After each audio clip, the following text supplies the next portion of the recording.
예, 방금 소개받은 이창화입니다. 이렇게 여러 분 계시는데 강의를 제가 처음 하는 것 같습니다. 그래서 중앙박물관에서 고궁박물관은 여러 번 뵌 것 같은데 중앙박물관에서 이렇게 뵐 수 있는 영광을 가진 것 같고요. 어쨌든 방금 소개받은 제가 조경을 하는 사람입니다. 그래서 뭐 꽃 가꾸고 나물 가꾸고 아마 그런 거 하는 걸로 많이 이해를 하실 텐데. 조선왕릉 뭐 아실 겁니다. 조선왕릉이 2009년도 세계유산 됐는데 그 왕릉이 519년의 역사 속에 그 왕릉을 세계유산 한다라니까 건축도 있고 뭐 많이 있으시거든요. 역사하신 분들 많이 계실 텐데 뭐 이렇게 아마 국가에서 이렇게 쭉 찾아보다 보니까 제가 박사학위를 그걸로 받았습니다. 그래서 왕릉이 가보시면 뭐 무덤이 있고 이렇게 봉분이 있고 정자각이 있고 건물 몇 개 있고 남은 숲이거든요. 그래서 아마 녹지사를 제가 하다 보니까 세계 녹지사 이런 거 하다 보니까 우연찮게 제가 선생님들 앞에 설 수 있는 영광을 얻은 것 같습니다. 그래서 제가 오늘 세계유산의 이해를 해달라고 그래가지고 물론 지금 이코모 집행위원을 하고 있고 뭐 활동을 하고 있습니다만 다른 우리나라는 지금 12건의 세계유산을 갖고 계시잖아요. 그런데 갖고 있는데 그 다른 것들은 솔직히 말씀드리면 잘 모르고요. 조선왕릉이 세계유산이 어떻게 진행이 됐는지 또 어떤 게 세계유산인지 이런 것들을 설명드리는 게 좋지 않을까 생각이 듭니다. 그래서 전문가 위주로 말씀드리는 것보다는 그러니까 이해하신 좋게 말씀을 드리면 어떨까 생각이 듭니다. 그래서 제가 또 조경 건축 쪽이 말하는 과가 아니고 디자인하는 과입니다. 그래서 말 주변도 별로 없습니다. 그래서 많이 양해를 해주시면 제가 아는 대로 선생님들한테 많이 설명을 할 수 있도록 하겠습니다. 여기 보시면 세계유산이 이게 이제 유네스코 마크가 있고요. 그 다음에 이 마크를 따기 위해서 지금도 각 지자체에서 또는 전 세계에서 세계유산을 하려고 많이 노력을 하고 있습니다. 지금 용어들이 되게 언론에 보면 세계유산이 뭐 예를 들면 뭐 여러 가지 뭐가 많이 있는데 이제 뒤에 나옵니다만 세계유산의 의미는 사실은 문화유산하고 자연유산하고 복합유산만 세계유산으로 칭호를 쓰고 있고요. 나머지는 뒤에 기록유산이라든지 무형유산이라든지 그런 내용들을 싣고 가야 됩니다. 그래서 그런 것들을 이해를 좀 해주면 될 것 같고요.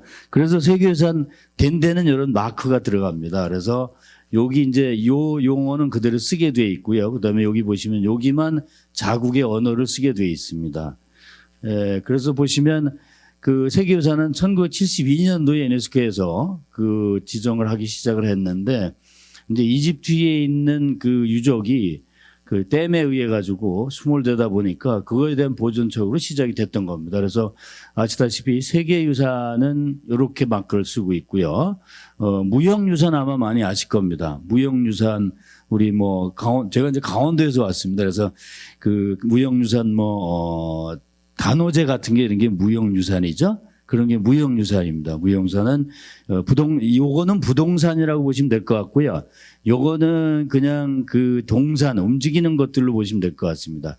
그다음에 이제 잘 아시다시피 실록이든지 동의보감이라든지 일성록이든지 이런 기록을 세계유산하는 거. 우리 요번에 왜 기록유산 세계유산 하려다가 위안부 문제 가지고 하려다가 안 됐죠. 요거는 이제 요런 마크를 기부해 받는 겁니다. 그래서 보시다시피 이제 이렇게 구분을 해서 세계에서 유네스코에서 관리를 하고 있다. 이렇게 보시면 될 것 같고요. 세계유산의 역사는 앞에도 말씀드렸지만 이집트 누비아의 유적이 이제 아수안 댐을 짓다 보니까 댐에 의해 가지고 수몰이 됐습니다. 수몰이 되다 보니까 이건 그냥 하�셈수트 여왕의 장제 신전이라든지 이런 신전들이 물에 잠기게 되니까 이걸 어떻게 대책을 세워야 되지 않느냐는데 당시에 이집트는 경제적인 능력이 별로 없고 그래가지고 그냥 자기들 얘기만 쭉 했던 걸 알고 있어요. 여론화 시켜가지고 결국 유네스코가 참여를 해서 유네스코가 약 8천만 달러를 모금을 해가지고 이 물속에 잠기는 것들을 이렇게 전부 띄었습니다. 토목 사업을 해가지고 지금은 이렇게 이제 옮겨놓은 거죠. 위치를 옮겨서 이렇게 하는 작업이 시작이 어떻게 보면 세계유산의 역사다 이렇게 보시면 될 것 같고요. 그래서 이제 세계유산의 유네스코에서는 어떤 일을 하고 있냐면 세계 문화유산하고 자연유산이 어떤 건지 정의를 하고 있고요. 그다음에 유산 보호를 위한 국가적인 국제적인 차원의 노력을 지금 하고 있습니다. 그래서 여기 뭐 시작을 말씀드렸습니다만 저는 학생들한테 세계유산이 되면 뭐가 이점이 있느냐 아까도 어떤 분이 여쭤보시던데 세계유산이 되면 이점이 뭐가 있을까요? 생각 한번 해보시면 좋을 것 같은데요. 세계유산이 되면 세계유산 등재 신청서를 보시면 조선왕릉은 약 한 8,000페이지 정도까지 양이 갔는데 그 양 중에 맨 앞쪽에 뭐가 있냐면 우리나라 국적이 들어가고요. 그 다음 페이지에 보면 조선왕릉은 42개 능 중에 40개만 세계유산이 됐죠. 40개가 세계유산 됐는데 그 앞에 GPS 코드 번호들이 찍힙니다. 왜냐하면 상대 국가 간의 분쟁이 일어났을 때 전쟁하더라도 세계가 모두 함께 보존하고 함께 이어가기로 약속한 유산이기 때문에 이거에 대한 대포를 쓰면 안 되는 거죠. 그래서 저는 저희 학교가 이제 여주 옆에 있는데 학생들이 전쟁이 일어나면 우리 여주 영릉에 세종대왕 있는 데 가서 있으면 설마 안 쏠 거야 이렇게 하고 있습니다. 그런 협약이 있는데 실제적으로는 그렇게 돼 있는데 지금 아마 바그다드 하면 아실 겁니다. 미국이 우린 전 세계를 통치하고 있는데 지금 현재는 여기 미국 분 계실지 모르겠는데 어쨌든 지금 현재는 미국이 유네스코에서 많이 빠져 있죠. 이커머스에서 상당히 빠져 있습니다. 왜냐하면 유산이나 이런 거는 미국이 우리보다는 지금 현재 많은데 그렇게 많지가 않습니다. 그러니까 그런지 어쨌든 빠져 있고요. 그래서 이제 그 바그다드 이런 것들이 사실 세계유산이었잖아요. 근데 부시 대통령이 같은 때려버린 거 아닙니까? 그러니까 사실은 전쟁에 이겼더라도 국제협약에는 위반을 한 거죠. 그래서 미국이 사인을 지금 안 하고 있습니다. 그 항목에 대해서는 다른 거는 인정을 하는데 그래서 지금 그거 사인 안 하니까 우리 바다건에 있는 일본이 지금 사인을 안 하고 있고요.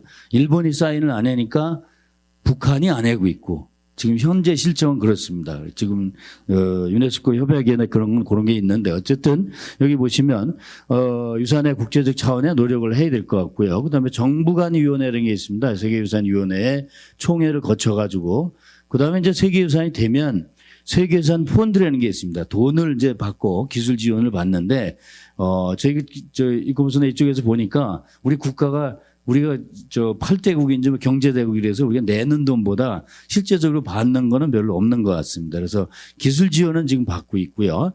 그 다음에 이제 중요한 게 사실은 세계유산이 되면 각 지자체장들이 이걸 많이 하시는데 보호 인식의 증진과 교육, 정보 제공에 대한 그런 권장사항이 있기 때문에 아까 어느 분한테 말씀을 드린 것 같은데 예를 들면은 지리교과서나 이런데 다른 나라의 지리교과서나 이런데 등재 그 기록에 남기가 굉장히 유리하다고 보시면 되겠죠.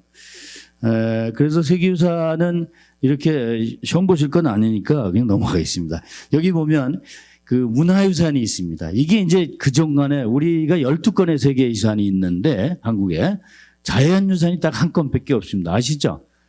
제주도가 자연유산이 돼 있죠. 제주도는 뒤에 보시겠지만 자연유산이긴 한데 자연이 아름다워서 된 것보다는 종류성과 석회암 그 지대의 지질이 유명해서 된 거죠. 그렇게 이해를 하시면 될 것 같고요. 그래서 문화유산은 지금 우리가 12건이 있고요. 조선왕릉을 세계유산 하면서 지금 일본이 후지산이 세계유산 되신 거 아실 겁니다. 근데 일본 후지산이 문화유산일까요? 자연유산일까요? 복합유산일까요? 얼씬 생각해 보시면은, 무슨 유산 같으시죠? 몇 건이 나오는데, 일본이 지금 21건의 세계유산을 가지고 있는데, 그 중에 복합유산이 없습니다. 자연유산도 가지고 있고, 문화유산도 많이 가지고 있는데, 후지산을 이 친구들은 후지산 위에 좋잖아요. 자연경관이 좋으니까 위쪽에는 자연 쪽으로 가고 밑에 이제 신사나 뭐 이런 거 있는 쪽에서 문화유산을 해서 두 개를 합쳐간 복합유산이 될 수 있습니다. 저희가 조선왕릉을 세계유산 하면서 처음에는 시작을 어떻게 했냐면 광릉하면 선생님들은 뭐라고 그러세요? 광릉하고 가로를 치면 학생들이 대부분 다 가로 하면 수목원입니다.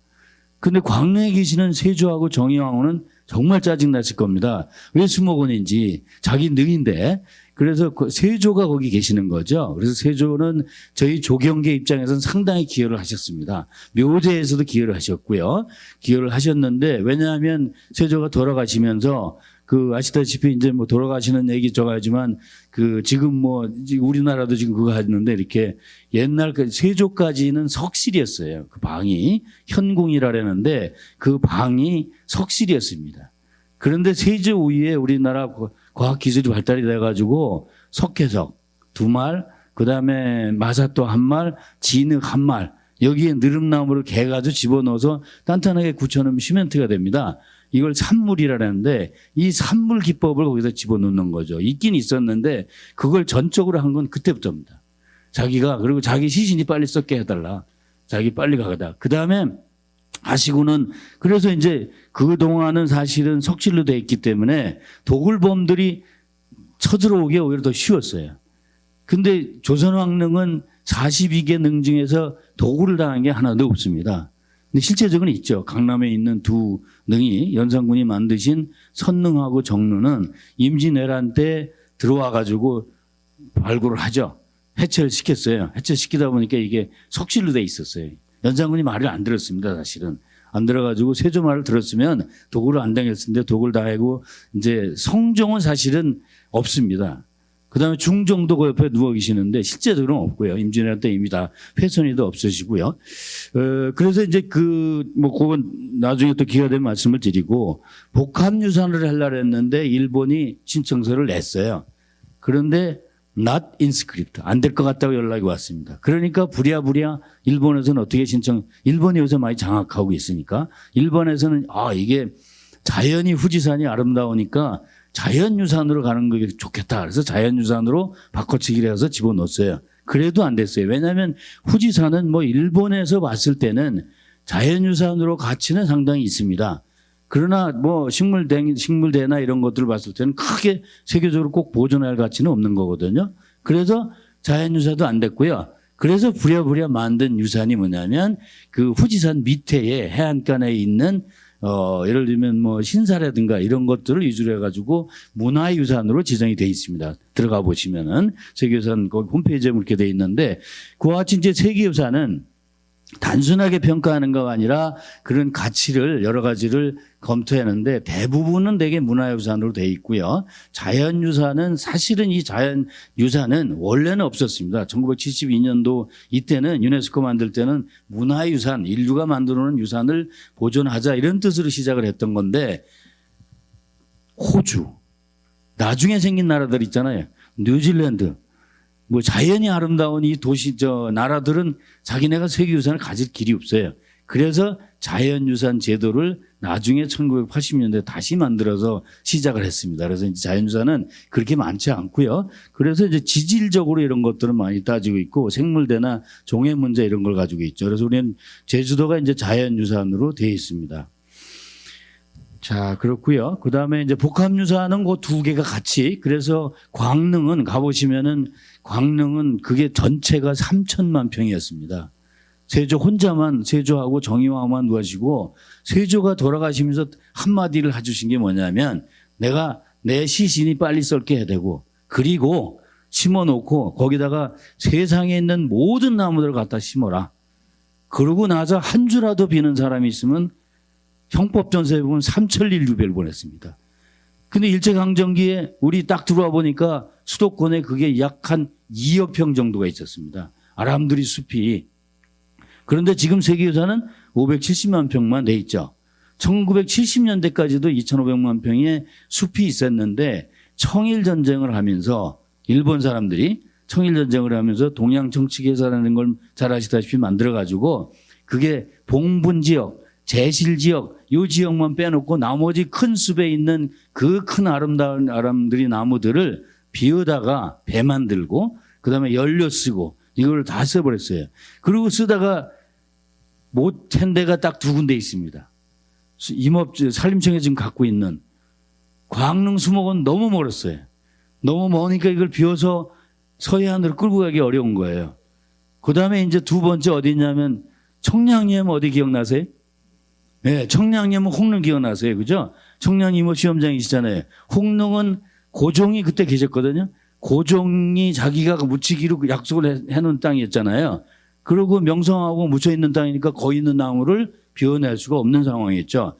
그래서 거기 그게 남아 있는 거고 뭐 이제 책에 써놓긴 했는데 실제적으로 그래서 이제 고종이 청량리까지 요 종각에서 청량리 가는 전차를 고종이 자기 부인한테 자기 능을 청량리 가는 게 편하게 하기 위해서 놓아줬다고 어느 기록에 있더라고요. 그래서 제가 책에 써놨는데 어쨌든 그래서 2개 지역만 숲이 남아있고 나머지 뭐 서운흥, 강남 이런 데 다 엄청난 숲이었는데 다 비어갔던 겁니다. 그래서 지금 이제 그렇게 돼 있고요. 네, 그래서 이제 그 2개가 자연이 잘 보존이 돼 있으면 우리도 복합유산을 하나 가질 수 있었는데 우리는 자연유산 하나하고 문화유산 11건을 지금 가지고 있습니다. 요거는 이제 유산은 그래서 어쨌든 월드 헤리티지 컨벤션이라는 뜻을 가지고 있는데 어쨌든 이 목록에 이제 등재를 돼야 되는데 아웃스탠딩 유니버설 밸류 찾아야 됩니다. 요번에 아마 여기에 서울에서 많이 하실 텐데 금년도에 저희가 13건의 세계유산이 될지도 우리 이코머스에서도 알고 있었고 다른 언론에서도 13번째의 세계유산이 된다고 다 기대를 했었는데 안 됐어요. 아시죠? 서울을 싸고 있는 서울성곽이 등재 최후 후에까지 갔다가 심사도 누가 왔는지도 저희들 다 알고 있는데 와가지고 뭐 그 경복궁 옆에서 뭐 차도 먹고 뭐 빵도 사주고 했는데 결국은 안 됐어요. 안 됐습니다. 그래서 한번 안 되면 다시 신청하기가 상당히 어렵습니다. 근데 조심스러웠던 건 뭐냐면 성곽을 가지고 세계유산하는 게 그렇게 없었어요, 사실은.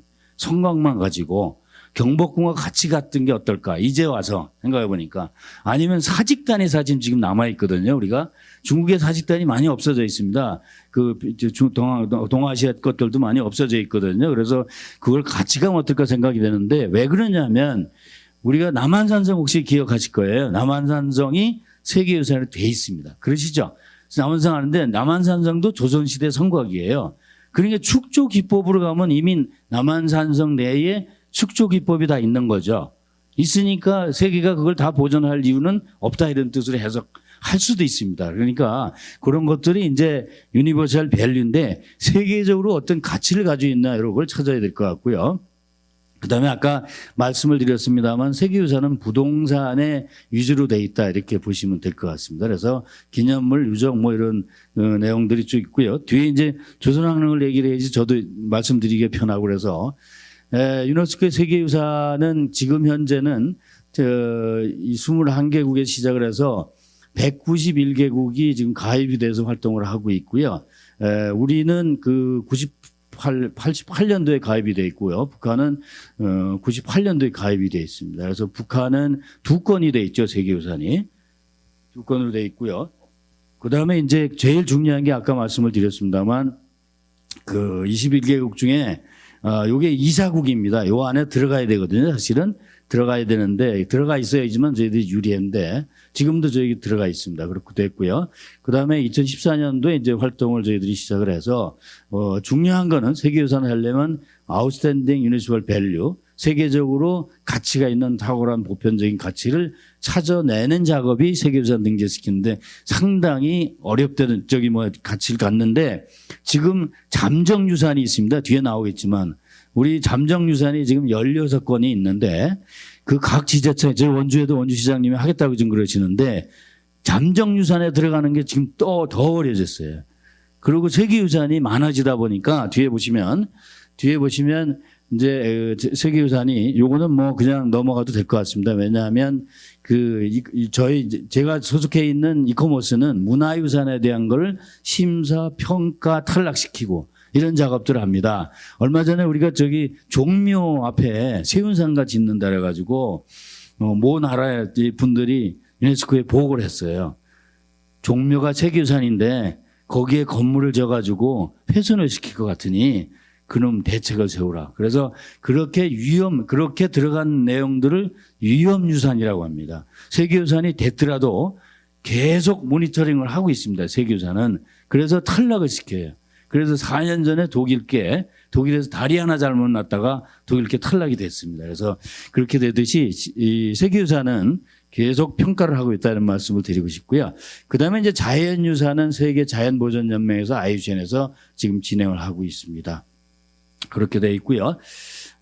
세계유산의 일찍 뭐 이거는 지금 현재 보면 금년도 현재 1073건이 돼 있습니다. 그런데 이게 이제 세계유산이 나머지는 그냥 넘어가 있습니다. 어쨌든 세계유산이 그 위원회에서 뭐 여러 가지 의장국도 있고 요거는 제가 다른 쪽에서 다른 그 지자체에서 혹시 하는 것들을 참고를 하라고 가져왔고요. 뒤에 조선왕릉 세계유산 걸 가지고 그림으로 말씀드리는 게 좀 편하실 것 같아서 어쨌든 이렇게 가 있는데 중요한 거는 세계유산을 하기 위해서는 이렇게 제일 중요한 이런 것들을 찾아가지고 하는데 그중에 이제 세계유산을 등재하기 위해서는 10가지 조건이 있습니다.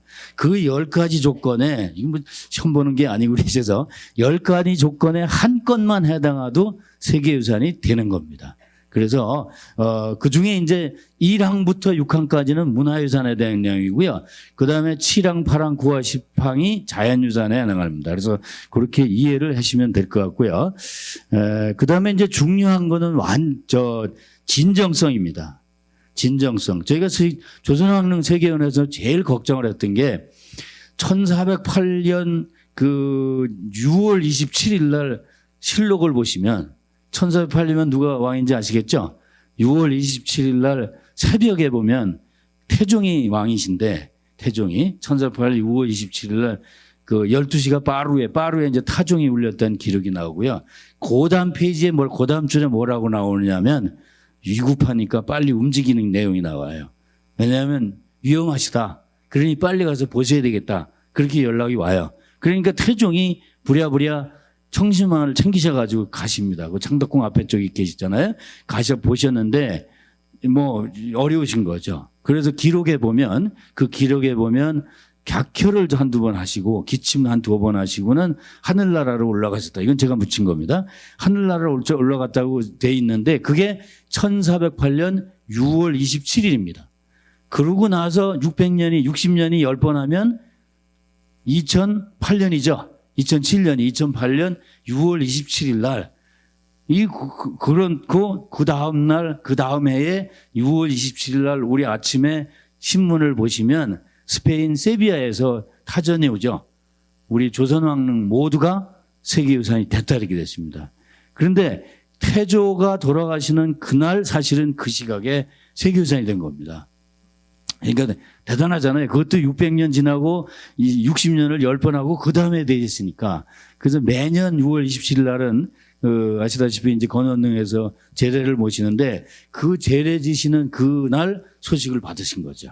그러니까 굉장히 드라마틱하긴 한데 어쨌든 이제 중요한 건 뭐냐면 제가 말씀드리고 싶은 거는 조선왕릉 40기를 세계유산하고 북한의 2기를 세계유산하면서 제일 어려웠던 내용이 어디냐면 강남에 있는 선정릉. 이게 제일 어려웠습니다. 아시겠죠? 다 개발하고 자청용 500호 다 꺼져졌어요. 이거 포기했고요. 그 다음에 태능하면 선생님들은 또 뭐라 그러시죠? 네, 태능하면 또 선수촌이에요, 다. 선수촌이잖아요. 지금 이제 나가기로 돼 있고 약속을 했기 때문에 나가야 됩니다. 어차피 저기 유네스코하고 약속을 했기 때문에 나가야 되고요. 거기 태능에 계시는 분이 문정왕후세요. 그래서 어디 가서 강의할 때 우리나라 여성분들이 금메달을 잘 따는 거는 문정왕후 역할이 상당히 셉니다. 뒤에 보시면 알지만 왜냐하면 문정왕후 봉분 쪽으로 그거 누구죠? 사격 잘하는 친구가 진정호가 계속 그것도 클레이 사격장입니다. 그래서 계속 쐈는데도 한 번도 뭐라 그러지 않았거든요. 자기한테 계속 쐈는데도. 그래서 그 태능에는 보시면 대학이 5개가 있습니다. 아세요? 그 대학이 다 누구냐 하면 문정왕후 대학입니다. 그러셔도 됩니다. 왜냐하면 그 역은 다 문정왕후. 지금 육군사관학교 홈페이지 가보시면 육군사관학교가 왜 그 자리로 들어갔는지 이유가 있어요. 원래 태능에는 문정왕후는 강남 아줌마 이 표현에서 이렇게 썼는데 강남에 계시고 싶어서 중종을 강남으로 옮겨오잖아요. 그리고 봉은사의 보우스님하고 러브스토리도 좀 가지고 계시고요. 그다음에 그 코엑스 자리가 선생님들 아시다시피 성과 시험 보던 자리예요. 그죠? 그러니까 강남 개발은 연산군이 한 겁니다. 왜냐하면 연산군이 그쪽으로 옮겨 놓으시고 그 자리 잡고 원래 그 선릉 자리는 누가 계셨냐면 세종의 막내 아들인 광평대공 혹시 아시나요? 광평대군 아시잖아요. 세종이 광평대군을 방번이 방석이 아시잖아요. 방번이 방석이 양자로 넣으시잖아요. 세종이 그런 정치를 잘하신 거거든요. 그 양자로 넣으셨는데 거긴 원래 광평대군 지금 선릉 자리는 가보시면 넓어요. 이렇게. 그 자리에 누가 계시냐? 광평대군이 계셨어요. 그 자리를 일종의 할아버지잖아요. 작은 할아버지 산소를 뺏어가지고 넣은 게 연산군이에요. 그건 뭐 연산군이 한 것보다는 다른 분들이 했죠. 밑에 분들이 해서 해가지고 지금 가보시면은 광평대군이 어디 계시냐면 수서에 계세요. 수서로 천장을 하신 겁니다. 그 수서까지 가는 그 수서 그 주변의 반경 4km 내에는 마을도 없었고 마을이 들어가면 안 됩니다. 아까 세조가 얘기했죠. 그다음에 세조는 광릉을 썼는데 그 광릉에는 세조하고 정의왕후 두 분만 계시고 아까 말씀드렸지만 세조가 나무를 세상에 나오시고 한 주라도 배라고 거기에 200기의 개인 무덤이 있었어요. 마을이 8개 마을이 있었습니다. 그걸 다 천장에서 옮기고 숲으로 가는 겁니다. 그러니까 여기에 1억 몇만 평의 수도권에 그 숲이 있었다면 서울은 아마 더 가치가 있었지 않을까 생각이 됩니다. 요즘 많이 까졌는데. 그런데 어쨌든 선릉이 그런 건데 중요한 건 제가 말씀드리신 건 이겁니다. 진정성이 있어야 되거든요. 진정성이 없으면 안 됩니다. 그래서 태능에 있는 선수들도 빨리 나가야 되는 거고 그다음에 제일 어려웠던 게 선생님들 잘 아시다시피 우리 27대 왕 하면은 누가 기억이 나세요?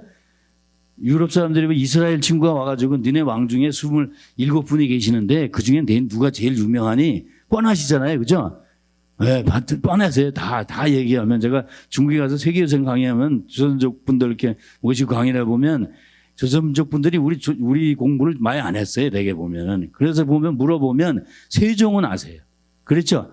여주에 가면 세종이 계시는데 원래 세종은 아시다시피 세곡동에 강남에 계시다가 이제 이사 가신 거잖아요. 예정 때 이사를 가신 건데 거기 가보시면 70년대 많이 개발을 했어요.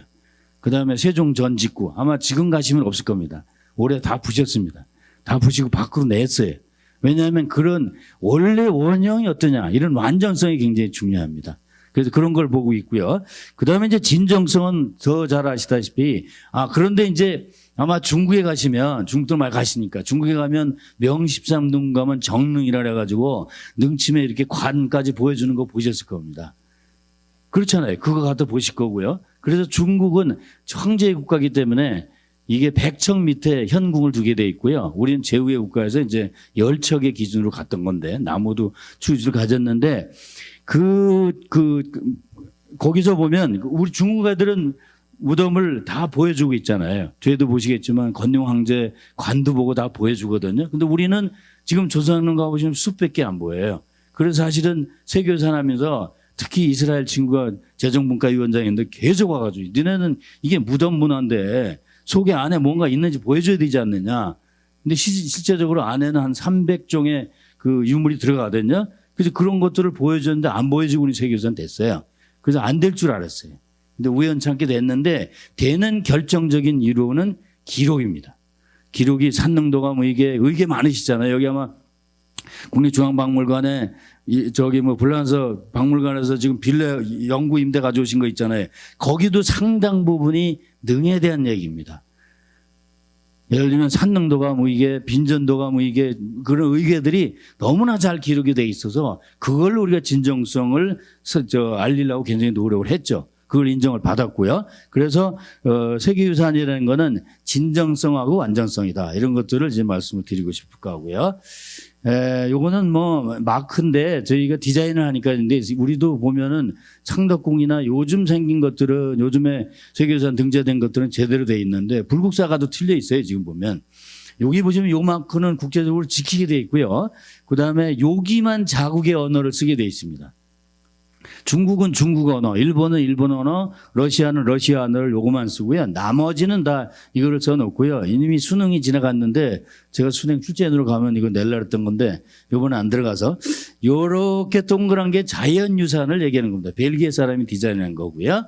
그다음에 요 네모바트텐 게 문화유산을 얘기하는 겁니다. 그래서 이 준칙은 절대적으로 지키게 돼 있고요. 그다음에 왼쪽에 왼쪽에다가 유네스코 마크를 들어가고 오른쪽에 여기 세계유산 마크가 들어가게 돼 있고요. 요거는 제가 딴 데 썼던 걸 잘랐어야 되는데 사실은 그러면 세계유산이 되면 뭐가 좋느냐 뭐 이런 거 궁금하시잖아요. 뭐가 특히 세계유산 되고 문화재 되면 개발이 안 되고 그래가지고 문제인데 사실은 유네스코에서는 그분들 어떻게 권고사항 인센티브를 주려는데 우리는 지금 아직 못 찾아내고 있습니다. 그래서 중국만 해도 가보면 서태후가 있는 청나라 선흥 동릉을 가보시면 거기에 서태후의 왜 제비탕 아시잖아요. 이건 그 지역에서만 팝니다. 그다음에 황제주도 거기서만 팔게 돼 있고요. 그런 지역에서는 그 술병에다가 세계유산 마크를 붙일 수가 있습니다. 그 지역에서만. 그래서 허가를 받아서 그런 게 이제 국제적인 협약이다 이렇게 보시면 될 것 같고요. 자, 이제 그 잠정유산을 이제 세계유산이 되기 전에는 적어도 1년 전에 잠정유산에 등록이 돼 있어야 됩니다. 등재돼 있어야 되고요. 이런 건 이제 지자체장들이 신청을 해서 서울시 같은 건 서울시장님이 하셨죠. 그래서 이제 이렇게 가는 과정을 거친다 이렇게 보시면 될 것 같고요. 그 다음에 이제 요거 중요합니다. 그러면 세계유산이 되면 뭘 가지고 세계유산을 하느냐 이거를 보시겠죠. 종묘하면은 기억에 나시는 게 뭐 종묘하면 어떻게 설명을 하시겠어요? 종묘는 뭐 때문에 세계유산 됐는지가 궁금하시잖아요. 물론 재래학도 있는데 재래학은 무형유산이죠. 세계유산인 것보다는 무형유산이에요. 종묘하면은 한마디로 말씀을 드리면 그거잖아요. 한항인데 세계에 있는 목조 건축 중에 가장 뭐한 거죠? 가장 긴 거죠. 가장 깁니다.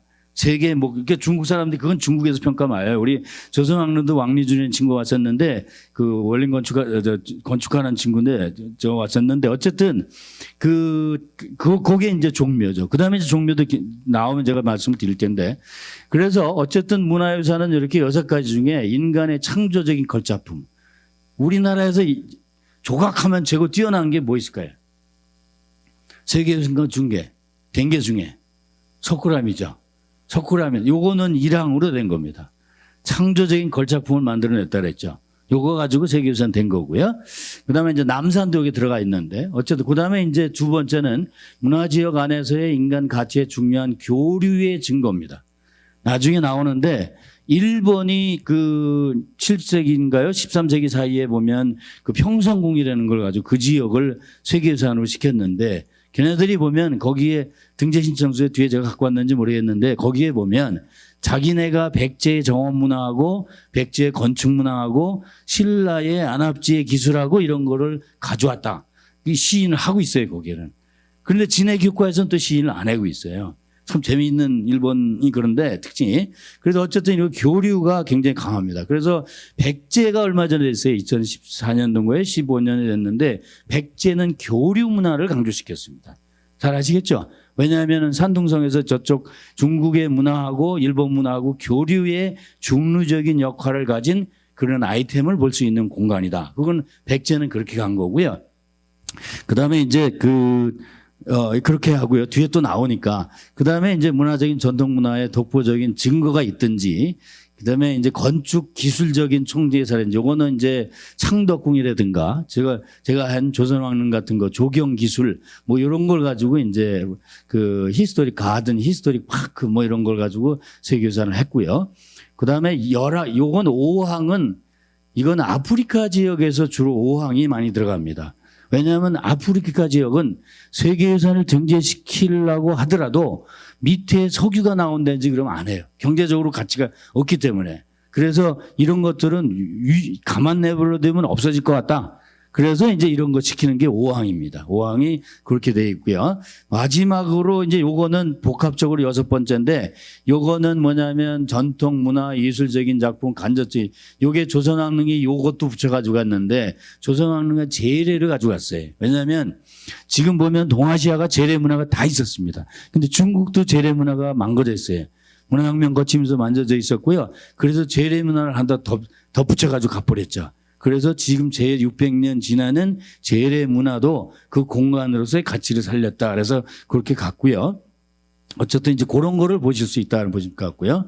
그 다음에는 자연유산입니다. 자연유산은 7, 8, 9, 10 중에 하나만 돼도 돼요. 그래서 아주 뛰어난 자연 현상이라든지 그다음에 지질 지형적으로 아주 독특하든지 그다음에 생태학적인 주요 진화 사례를 볼 수 있든지 예를 들면 생물의 다양성이 있든지 이런 것들을 이제 주로 보는데 중요한 거는 세계유산은 진정성, 원래가 있어야 된다는 얘기죠. 그다음에 완전성이 있어야 되고요. 망가진 게 없어야 됩니다. 그런데 사실 조선왕릉 좀 꽤 있는데 그래도 어쨌든 가능하면 완전성이. 그러니까 선릉 같은 데는 많이 깨졌기 때문에 세계유산 하면서 어려웠어요. 그래서 사실은 한 1,500명이 이제 다 우리가 모신 건 아니고 유네스코에 있는 사람들이 대개 이제 한 1,500명 됐는데 그분들이 다 리딩을 한 사람을 하게 공개를 하니까 그래서 세계유산을 하면서 로얄 호텔에서 자고 그다음에 대로 같은 게 어디 가냐면 건원릉도 가서 동구릉도 가서 보여드리고 딴 데 다 보여드리고 제일 이게 안 된 우리 국내 학자들이 했을 때는 선릉 뺐었고요. 태릉 뺐었고 서삼릉 아시죠? 저쪽에 목장만 서삼릉 뺐었고 그다음에 제가 지금 자라서 큰 저기 강원도에 단종 장릉을 뺐어요. 그런데 왕리준이가 가면서 제일 네가 가치 있는 게 네 기억 속에 남는 거 뭐냐 그랬더니 세종보다는 자기는 단종 이야기를 얘기하더라고요. 전 세계의 왕들이 많이 왔다 갔지만 단종 스토리를 가지고 있는 단종 회사의 스토리 있는 공간은 여기밖에 없다. 그렇죠? 네, 그거에 가치를 받아가지고 단종 장릉도 냈는데 어쨌든 그런 그 진정성과 안전성을 가지고 가는 작업 중에서 선릉을 데리고 갔어요. 선릉을 데려가지고 선릉에 그 우리나라 지금 전자제품의 제일 센 회사 그 회사에서 1억 얼마짜리 TV에다가 그걸로 이제 제시를 해서 PPT를 하고 그다음에 봉은사가 주지스님이 로타리 티 있죠? 그 연꽃 차로 해가지고 차드리고 영어로 이제 설명을 해서 다 설명을 해가지고 끝나고 이공화 사무총장이 갈 때 물어봤지. 야, 이거 좀 코멘트를 좀 해다오. 어떻게 했으면 좋겠다 했더니 자기가 보기에는 27개 능 46분의 왕미잖아요. 27왕과 46분의 왕비 무덤을 다 봤더니 무덤이잖아요. 왕릉을 봤더니 걔네들이 나쁘다 소리는 안 하지 않습니까? 가치는 다 있다. 가치는 다 있는데 니네가 제안서를 낸 선릉 빼고 태릉 빼고 서삼릉 빼고 나면 자칫하면 어려울 것 같다. 왜 어려우냐면 이 조선왕릉이 연속유산으로 세계된 겁니다. 세계유산이 된 거예요. 연속유산이 된 겁니다. 하나하나 된 게 아니고 왜 그러냐면 중국의 청나라 명나라 이때 이것들은 다 없어진 것도 상당히 많아요. 한 왕족고를 세트를 시킨 데가 없습니다. 그래서 우리는 역으로 치고 간 거죠. 한 왕조를 세트를 시키고 가자. 그래서 그 친구가 그런 얘기를 해주길래 무리를 하서라도 다 집어넣어서 된 거고요. 그래서 우연찮게 27대 왕이 40개 능이 다 됐는데 물론 북한 거는 이제 통일이 되면 낭이 다 되는 거고요. 그런 완전성이 굉장히 중요하다는 말씀 드리고 넘어가겠습니다. 그래서 이제 우리 거 한번 잠깐 보시면요. 우리 문화유산을 보면 요거 아까 말씀드렸죠. 우리의 걸작으로 그러니까 석굴암 불구사 가서는 그 구조체 설계된 거 디자인된 거 요거를 설명을 가져야겠죠. 등재신체 요걸 강조를 했고요. 그다음에 이제 요거는 뭐 창덕궁은 세계에서 이제 건축이나 조경 기술 특히 창덕궁은 아마 전 세계의 궁궐 중에 뭐가 가장 넓은 거죠? 후원이 가장 넓은 거죠. 그래서 후원 들어가실 때 돈 더 받죠? 그게 가치가 있어요. 근데 동굴도에 있는 나무처럼 그렇게 되질 않습니다. 그래서 그 뒤에 나무들을 굉장히 다듬어야 되는데 제가 얼마 전에 그 교황이와 한국에 오셨을 때 저는 베르사유 궁전에 가서 거기 뭐 실사 문제가 있어서 갔다 왔는데 베르사유 궁전에 갔더니 그 안에 있는 건물에서 뭐 나폴레옹 얘기 이런 거 막 하는데 나중에 그 관리인들한테 물어봤더니 이제 수입이 옛날에는 베르사유 궁전이 건물 안에 입장료만 가지고 먹고 살았대요. 아주 좋았는데 이제는 뒤에 후원으로 유럽의 패턴이 저희가 하는 생태 쪽으로 지금 많이 들어오고 있어서 실제적으로 입장료를 뒤에 더 받고 있습니다, 지금. 그래서 갔더니 맨 뒤에 가보시면 아시다시피 루이 16세의 부인이었던 오스트리아 출신 마리아 앙투아네트의 뿌티트리아뇽이라고 정형식이 아닌 자연 풍경이 있어요. 거기 입장료 또 받고 있어요. 지금 옛날에는 비공개했었는데 그걸 가지고 설명을 하는데 제가 보기에는 완전히 썰인데 거기에 있는 큰 아름다운 소나무를 갖다 놓고는 이게 마리아 앙투아네트가 살아생전에 남편의 그리움을 기원하면서 아주 애꼈던 나무다. 그런지 어쩐지 기록에는 안 나와 있거든요. 그러니까 스토리를 만들어가는 작업이 굉장히 중요한데 우리가 지금 570만 평 조선 왕릉이 수도권에 다 있는데 여기에 대한 스토리가 지금 안 나오고 있습니다. 사실은. 세계유산 등재 신청하면서 뒤에 보면 세계인이 함께 향유하고 보존하고 향유할 수 있는 거리를 만들어 내려는 거거든요. 근데 그게 지금 안 나오고 있고요. 그다음에 왕릉에 가면 먹을 게 있어야 되는데 먹을 게 지금 안 나오고 있습니다. 왜냐하면 로얄 패밀리 푸드가 나와서 중국 모양으로 중국의 황제주도 나오고 우리도 그래야 되는데 그런 것들을 많이 이제 찾아내야 되는데 그런 게 좀 덜 되고 있다는 말씀 드리고요. 그래서 여기에 보시면 창덕궁은 어쨌든 여기 보시면 조경 디자인 그래서 여기만 제가 있는 것 같고요. 그다음에 경주 역사지구, 남한산성, 백제 역사지구는 이 항이 같이 들어가 있습니다. 그다음에 현존 이미 사라진 전통이나 문명이 독보적으로 독특하던 거 이것도 물론 아까 말씀드린 청덕궁, 화성이 많이 들어가 있죠. 조선왕릉, 역사, 하회마을 이런 것들이 이제 들어가 있고요. 그다음에 이제 이 네 번째 항목도 역시 우리나라는 상당히 많이 들어가 있습니다. 해인사는 해인사도 세계유산이 된 것보다는 장판경 가지고 된 거죠. 장판경 그 건물이 어떻게 지어 있고 과학적으로 어떻게 짓고 이걸 가지고 된 게 이제 해인사라고 보시면 될 것 같고요. 하회마을은 저는 하회마을을 이렇게 설명합니다. 민주주의의 발상지 때문에 세계유산이 됐다. 왜냐하면 엘리자베스 여왕이 경복궁을 안 왔다 가지고 왜 하회마을을 갔다 가셨냐면 하회탈이 민주주의 아닙니까? 그러니까 자기들보다 200년 전에 이미 민주주의가 여기 있었던 거예요.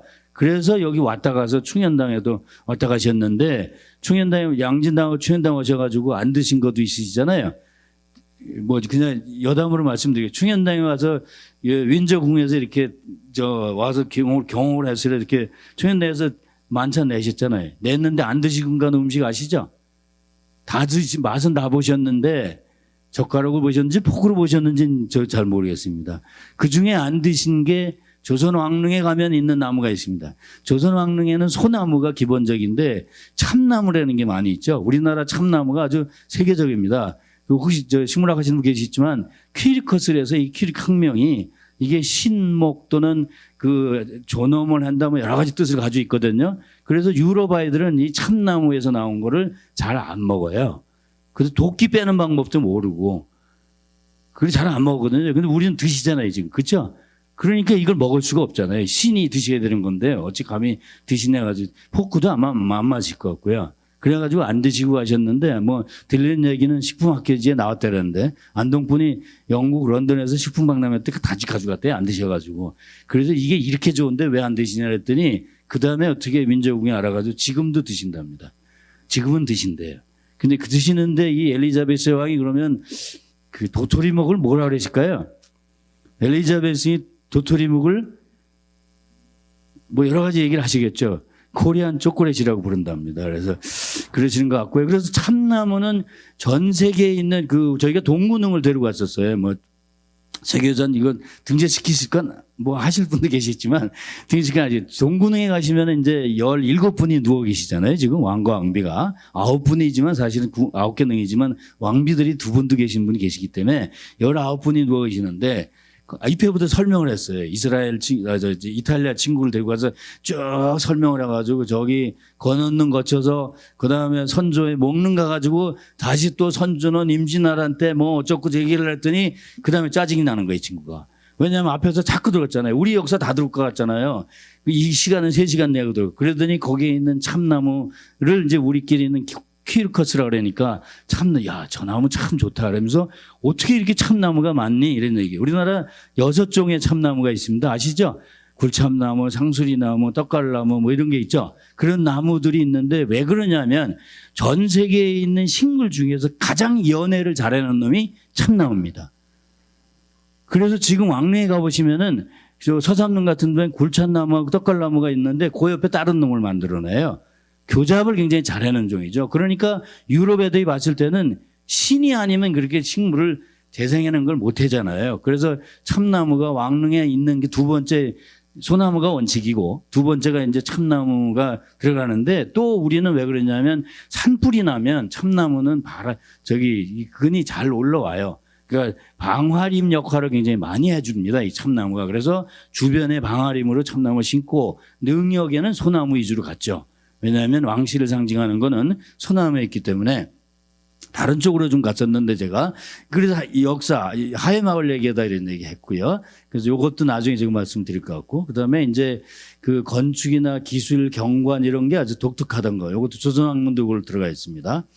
그다음에 아까 말씀드렸지만 5항은 사실은 그 없어질 염려가 있는 것들에 대한 그러니까 위험한 거 이런 것들을 세계유산에 등재시킨다. 그다음에 요거는 액티비티가 좀 있어야 됩니다. 그래서 장판경이라든가 아니면 조선왕릉이 요 두 개만 돼 있고요. 우리 거는. 그래서 이런 것도 있다 이렇게 보시면 될 것 같습니다. 예, 그 자연유산은 여기 보시면 우리가 용암동굴 화산성으로 되어 있죠. 원래 명칭이. 제주도는 그 용암동굴 화산섬이 세계에서 독특하기 때문에 세계유산이 됐다. 이렇게 보시면 될 것 같습니다. 그 다음에 이제 요런 거는 뭐냐면 그 요기 시판 같은 경우는 중국이 이런 걸 많이 가지고 있는데 그 뭐죠? 그 반대 무슨 구민가 예. 팬더 사는 그 지역을 보호하기 위해서 한 거 이런 것들이 이제 그렇게 돼 있고요. 자, 그래서 이제 그렇게 세계유산이 이렇게 돼 있다. 이렇게 넘어가겠습니다. 이게 지루하실 것 같아서. 진정성을 하기 위해서는 그럼 어떻게 해야 되느냐. 이게 이제 우리 숭례물 하면서도 숭례물 소나무가 맞느니 틀리느니 지금 논란이 많았었는데 사실은 러시아산이나 우리 소나무나 베트남산이나 소나무의 종은 그 DNA는 좀 다릅니다. 근데 거의 같거든요. 그래서 이제 그런 것이 있긴 있는데, 근데 우리는 이제 우리 나무 소나무를 가능하면 쓰면 좋겠죠. 그래서 어쨌든 그런 그 진정성이나 이런 것들 가는데 이건 이제 베니스 현장이나 이런 데 기준을 하고 있다는 말씀을 드리고 기타 자세한 것들은 혹시 뭐 어문원이나 이런 데 보시는 게 좋을 것 같고요. 그다음에 완전성도 대략 제가 말씀을 드렸으니까 넘어가겠습니다. 그래서 어쨌든 세계유산 등재 신청서를 내시면 이 중에 하나가 결정이 돼서 옵니다. 매년 7월 달에 이제 6월 말 7월 초에 결정이 돼서 오는데 대개 언론에는 6월 정도 되면 나라가 좀 센 나라는 정보를 가져옵니다. 일본이나 우리도 이사국이기 때문에 가져오는데 등재하려면 인스크립트 됐다. 요거 됐을 때 이제 세계유산 되는 거고요. 보류는 리퍼입니다. 요게 지금 아시다시피 서원이 작년 재작년에 3년 전에 세계유산 등재 실사를 받고 서원이 리퍼돼서 왔죠. 뭔가 보완했다. 이게 뭐냐면 요즘의 세계유산은 그 공간에 사는 분들의 어떤 행동을 굉장히 중요시 여깁니다. 이제까지는 사실은 베니스 현장이 이런 게 유물 위주로 봤어요. 이게 독특하든지 오래됐든지 뭐 이런 축조 기법이 독특하든지 이런 걸 봤는데 지금은 서원 쪽에 있는 분들이 어떤 계층 분들이 어떤 교육을 어떻게 시켰는지 스토리가 좀 더 보완이 됐으면 좋겠다. 그래서 이제 그거를 보완하고 있습니다. 왜냐하면 그전까지는 서원이 이제 뭘 했냐면 무슨 건축이 어떻게 생겼고 그다음에 강학 공간이 어쩌고 이런 거를 주로 우리가 저희들이 썼는데 그걸 보완했으면 좋겠다. 그래서 내년에 이제 심사가 다시 들어오죠. 그래서 서원은 내년쯤 될 것 같고 그다음에 반려는 어디냐면은 이거는 좀 등재 신청서에 보니까 좀 그렇다. 우리가 하기 좋았다. 이게 뭐냐면 북한의 개성이 세계유산이 저희 정부에서 도움을 도와가지고 퀘벡에서 세계유산 썼었는데 이걸로 왔었어요. 그런데 사실은 북한은 세계유산이 별로 없어요. 지금 보면 두 건밖에 없어서 여러 가지 정치적인 영향에서 되긴 됐습니다만 그렇게. 그 다음에 not inscription. 이게 등재 불가로 오면 10년 동안에서 같은 항목을 신청서를 낼 수 없게 되어 있습니다. 그래서 지금 그 서울상과학이 다행히 이걸 정보를 알아가지고 빨리 뺐죠, 우리가. 언제 쓸지 모르니까. 그래서 그런 것도 그 방법 중에 하나다라는 말씀을 드리고요. 자, 그래서 전 세계에, 이거 중요한 건 아닌 것 같은데 1072건이 돼 있고요. 문화유산이 800 몇 건 이렇게 쫙쫙 돼 있는데 유협유산도 보시면 54건이나 지금 되어 있습니다. 매년 늘어나고 있습니다. 우리가 종묘가 이 건으로 들어갈 가능성이 상당히 있었는데 지금 다행히 안 되고 있습니다. 안 된 게 아니라 안 되겠죠, 당연히. 그렇게 되어 있고요. 그 다음에 이제 우리 한국에 남한에 12건의 세계유산이 되어 있고요. 북한에 2건이 세계유산이 되는데 북한은 다 고구려에 유적하고 그 고려의 유적이 좀 되어 있습니다. 그 다음에 이제 지금 전 세계의 세계유산이 오늘 현재 이탈리아가 53건. 원래 중국이 여기쯤 있었어요. 38건. 여기 있었는데 근래에 5, 6년 사이에 일로 와버린 거예요. 그런데 원래 이게 이러기 전에 4년 전에는 각 나라별로 문화유산 한 건, 자연유산 한 건, 복합유산 한 건을 신청할 수 있었어요. 자국에서 해서 들어왔는데 유럽 애들이 세계유산 지네가 장악하고 있잖아요. 그러니까 바꿨어. 이게 유네스코 헌장을 세계유산 헌장을 바꿔가지고 뭐라는 이제는 각 나라별로 무조건 한 건만 들어오게 돼 있습니다. 문화유산이 가든 자연유산이 가든 복합유산 한 건에 들어오니까 중국 입장에서는 불리해져. 왜냐하면 잠정유산이 전 세계에서 가장 많은 나라가 중국입니다. 그러니까 곧 지네가 1등을 될 것 같으니까 이탈리아가 제외를 했겠죠. 그래서 이탈리아가 지금 53건으로 돼 있고요. 일본이 18건 중에 얼마 전에 됐던 우리 시끄러웠던 고남도가 됐죠. 그게 세계유산이 됐습니다. 안타깝긴 했으면 어쨌든 아깝긴 합니다. 그래서 우리는 여기 보시면 12건이고 11건, 문화유산 11건, 자연유산은 한 건인데 여기 혹시 강원도 계시는 분이 계실까 봐 제가 강원도에서 말씀을 드릴게요. 사실은 제주도가 자연유산 되기 19년 전에 그때는 제도가 굉장히 쉬웠어요. 신청서만 내고 인천공항이 생기기 전에 김포공항이 있을 때인데 우리가 역사를 아셔야 되니까 자연유산을 국가화시키려고 노력을 했어요. 그런데 그쪽에 있는 리더들이 누구라고 얘기할 수는 없고 같고 리더만 누군지 아시겠잖아요. 속초 지역에 있는 리더들이 나서셔가지고 김포공항으로 실사단이 들어왔어. 거기 가서 실사단한테 뭘 했어요? 던졌죠. 뭐죠? 에그를 던졌어요. 결혼을 던졌다고요. 그 다음에는 그거 쓰면 좀 나았는데 다시 세계유산대를 또 돈을 모아가지고 가셨어. 어느 나라인지 모르겠는데 거기 가서 밖에서 이게 피켓 들고 우리는 세계유산이 싫다. 왜 놈은 세계유산이나. 그래가지고 결국은 주민들이 반대하면 안 됩니다. 주민들이 아무리 정부에서 노력을 해도 주민이거든요. 이 세계유산은 주민들이 보존 관리하는 의미가 있기 때문에 주민들이 해줘야 되는데 강원도 사람들이 싫어한다. 그래서 안 했어요. 근데 제주도가 됐는데 제주도가 500만, 600만 지금 막 들어오잖아요. 그러니까 이거 강원도도 해봐야 되겠네. 그래서 신청서 냈잖아요. 속초에서 안 내고 양구시켰죠. 그 옆에 있는 지자체에도 시켜가지고 냈어요. 냈더니 유네스코에서 답변이 멋있게 왔습니다. 어떻게 답변이 왔죠? 굉장히 설악산도 자연도 좋고 생태자원도 좋고 다 좋은데 그거와 인접한 지역에 국경이 넘어 지역에 정말 아름다운 게 있으니 그거하고 함께 시키는 게 좋을 것 같다가 유네스코의 권고사항입니다. 그러면 뭐해? 통일해야 되거든요, 지금. 아니면 협의를 하든지. 그러니까 그런 것들이 리더들이 좀 잘해줘야 되는데 그런 아픔이 있습니다, 사실은 저희도. 그 말씀 드리고요. 그래서 제가 강원도시에서 그런 건 아니고 어쨌든 하실 때 잘 되는 건 돼야 돼요. 위험유산 이건 아까 말씀 안 드리겠습니다. 어쨌든 위험유산은 예를 들면 보존 관리를 잘 안 하면은 이렇게 돼 있고요. 그다음에 지금 우리나라의 잠정유산으로 예비 후보로 돼 있는 것들이 요새 대곡천에 울산에 있는 암각화 요게 계속 언론에 대두되고 있죠. 그다음에 중부 내륙 지역의 충주 지역의 성곽, 강진의 도요지, 그다음에 설악산 자연보호진주가 94년도에 거의 95년도 될 뻔했어요. 그런데 지금까지도 잠정유산으로 그냥 있는 겁니다. 세계유산 잠정유산에도 이 기록에는 있는데 대예지만 이제 가치가 있는 거죠. 그다음에 염전도 되고 예암리 마을 이런 것들, 그다음에 서울성곽도 잠정유산으로는 계속 가는 거죠. 올해 안 됐지만 이렇게 돼 있다고. 서원도 잠정유산인데 아마 내년쯤 후년쯤은 가능성이 있을 것 같습니다. 공룡화석 요건 자연유산 쪽이죠. 그다음에 이제 우포의 늪이라든가 전통산사가 금년도 와서 실사를 마치고 갔습니다. 내년에 이제 5월 6월 되면은 저기 될 겁니다. 그런데 산사를 세계유산 하려고 했더니 제가 있는 강원도에서 아주 유명한 절이 있어요. 오대산에 있는 절에서 연락이 왔어요. 야, 그거 무슨 우리 절이 오래됐는데 교과서에도 나오고 아주 유명한데 왜 이게 빠졌냐 이거죠. 빠졌어요. 산사가 됐습니다. 잘 보셔야 될 게 우리나라에 오래된 사찰이나 이런 건 많이 있습니다. 근데 우리가 가치 있는 사찰은 많아요. 근데 세계적인 가치를 가지고 가려면 뭐가 독특한 면이 있어야 되거든요. 근데 이건 전략이 좀 필요한데 이 산사는 뭐냐면 지금 교육받는 스님들이 있는 공간이래요. 그걸로 갔습니다. 그래서 뺀 거지. 예를 들면 뭐 빼고 이런 어느 절들을 빼고 싶어서 뺀 게 아니고 그런 걸 이해하시면 될 것 같아요.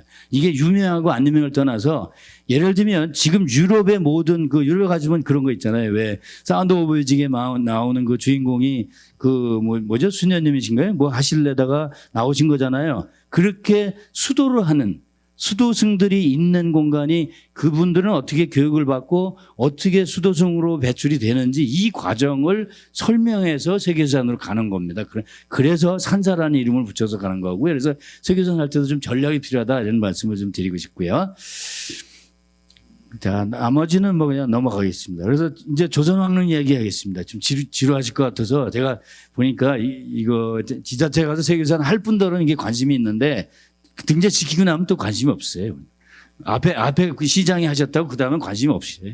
그렇게 더라고요. 그런데 어쨌든 2005년도에 잠정유산을 했습니다. 이거는 사실은 이 조선왕릉의 역사 속에는 그동안에 글도 많이 쓰시고 우리 청장님 하셨던 유흥 청장님의 역할이 제가 뭐 같이 해석아니라 역할이 상당히 크셨던 게 뭐냐면 좀 밀어붙이셨어요.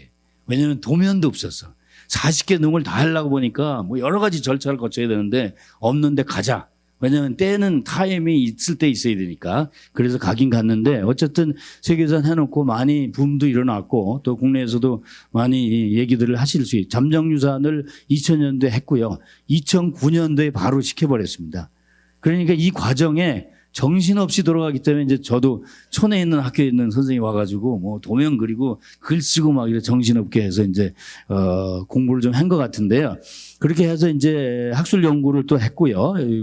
뭐 해가지고 여러 가지 절차를 거쳐서 했고 그다음에 뭐 저기 동구릉 가서 이 추위에 1월 26일 날 가서 그 추위에 덜덜 떨면서 은복주도 좀 먹이고 뭐 여러 가지 많이 했습니다. 그래서 송이버섯도 좀 먹이고 그래가지고 했는데 어쨌든 그런 절차를 거쳐가지고 했고요. 2007년도 국제학술대회도 하고 해외도 갔고 그다음에 2007년도 요 순간이 언제냐면 제주도가 세계유산 자연유산 되는 크라이스트 처치 땅끝 마을이잖아요. 저 맨 밑에 나요. 걔네들은 지구봉을 보니까 뒤집어 놨더라고요. 뉴질랜드는. 왜냐하면 맨날 밑을 볼 수가 없으니까 뒤집어 놓은 걸 봤는데 거기서 됐습니다. 그랬더니 거기서 기자들이 그때는 우리가 인터넷이 잘 안 될 때라서인지 몰라도 유흥준 천장님이 옆에서 기자한테 뭐라냐면 막 얘기하니까 석회암 동굴이 어쩌고 뭐 이런 얘기하니까 국내에서 이 기자들이 잘 못 받아들였는지 뺏으셔가지고 그랬어요. 세계에서 가장 아름다워서 됐다 그래.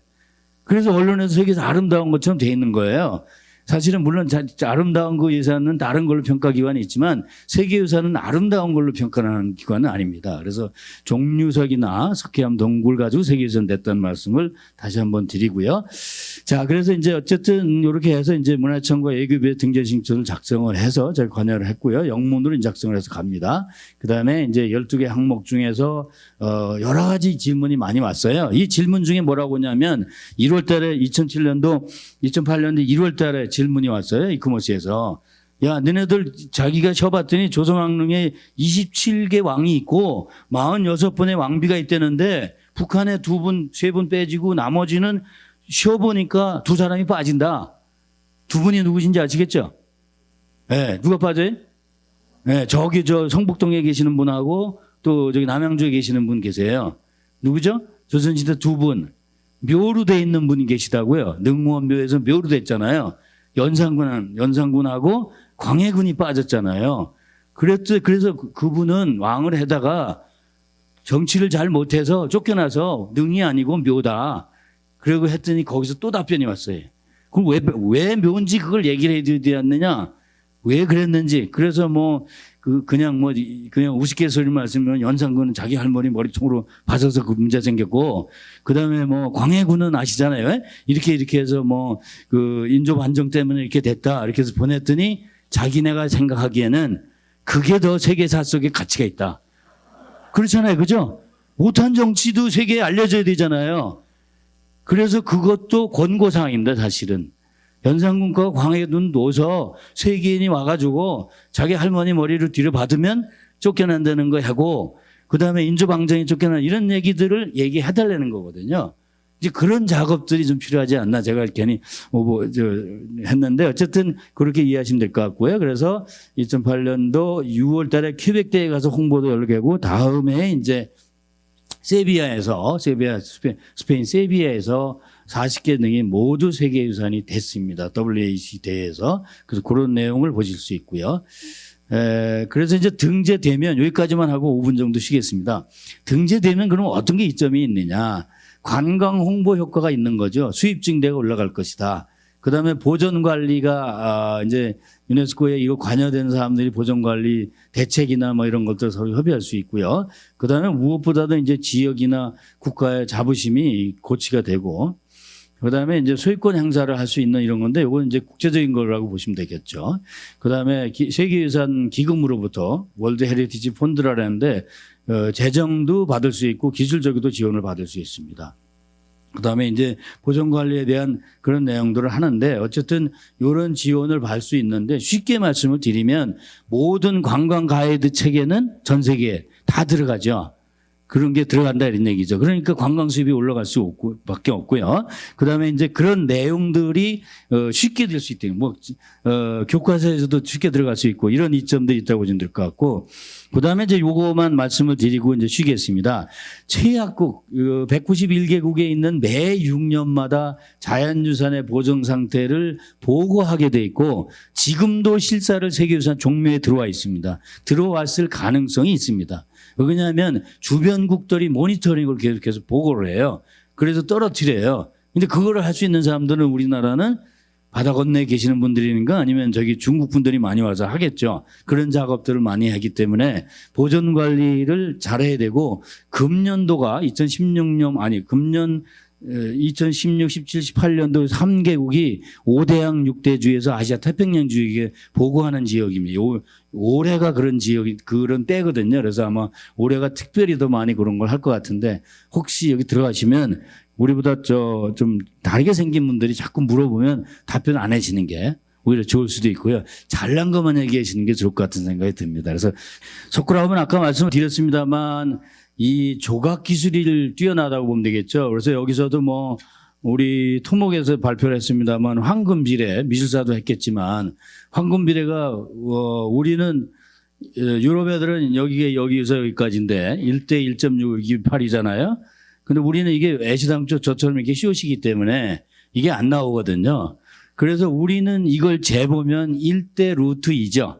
그래서 불국사나 석굴암의 마당 사이즈를 보면 이 왼쪽이 예를 들면은 뭐 이쪽이 1이면 이쪽이 이제 우리 연못을 그렇게 하는데 우리 조경에서는 연못 사이즈가 태국기의 사이즈 보시면 될 것 같아요. 그래서 이게 1이면 이쪽이 루트 2로 1.414로 가는데 그게 황금비례 아니냐는 얘기죠. 그래서 이 불국사에 여기 보면 이걸 이렇게 그림으로 원으로 그려보면 되게 1대 루트 2 비례로 가고 있거든요.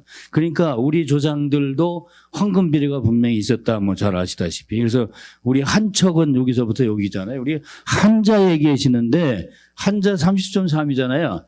제가 괜히 그래서 30.3인데 여기서 여기가 한자잖아요, 이게. 근데 실제적으로 제가 이거 빨리 건축계한테도 얘기를 했는데도 안 하세요. 이게 여기서부터 여기가 당시 때의 건설부 장관이 여기 짧으면 짧고요. 28cm고요.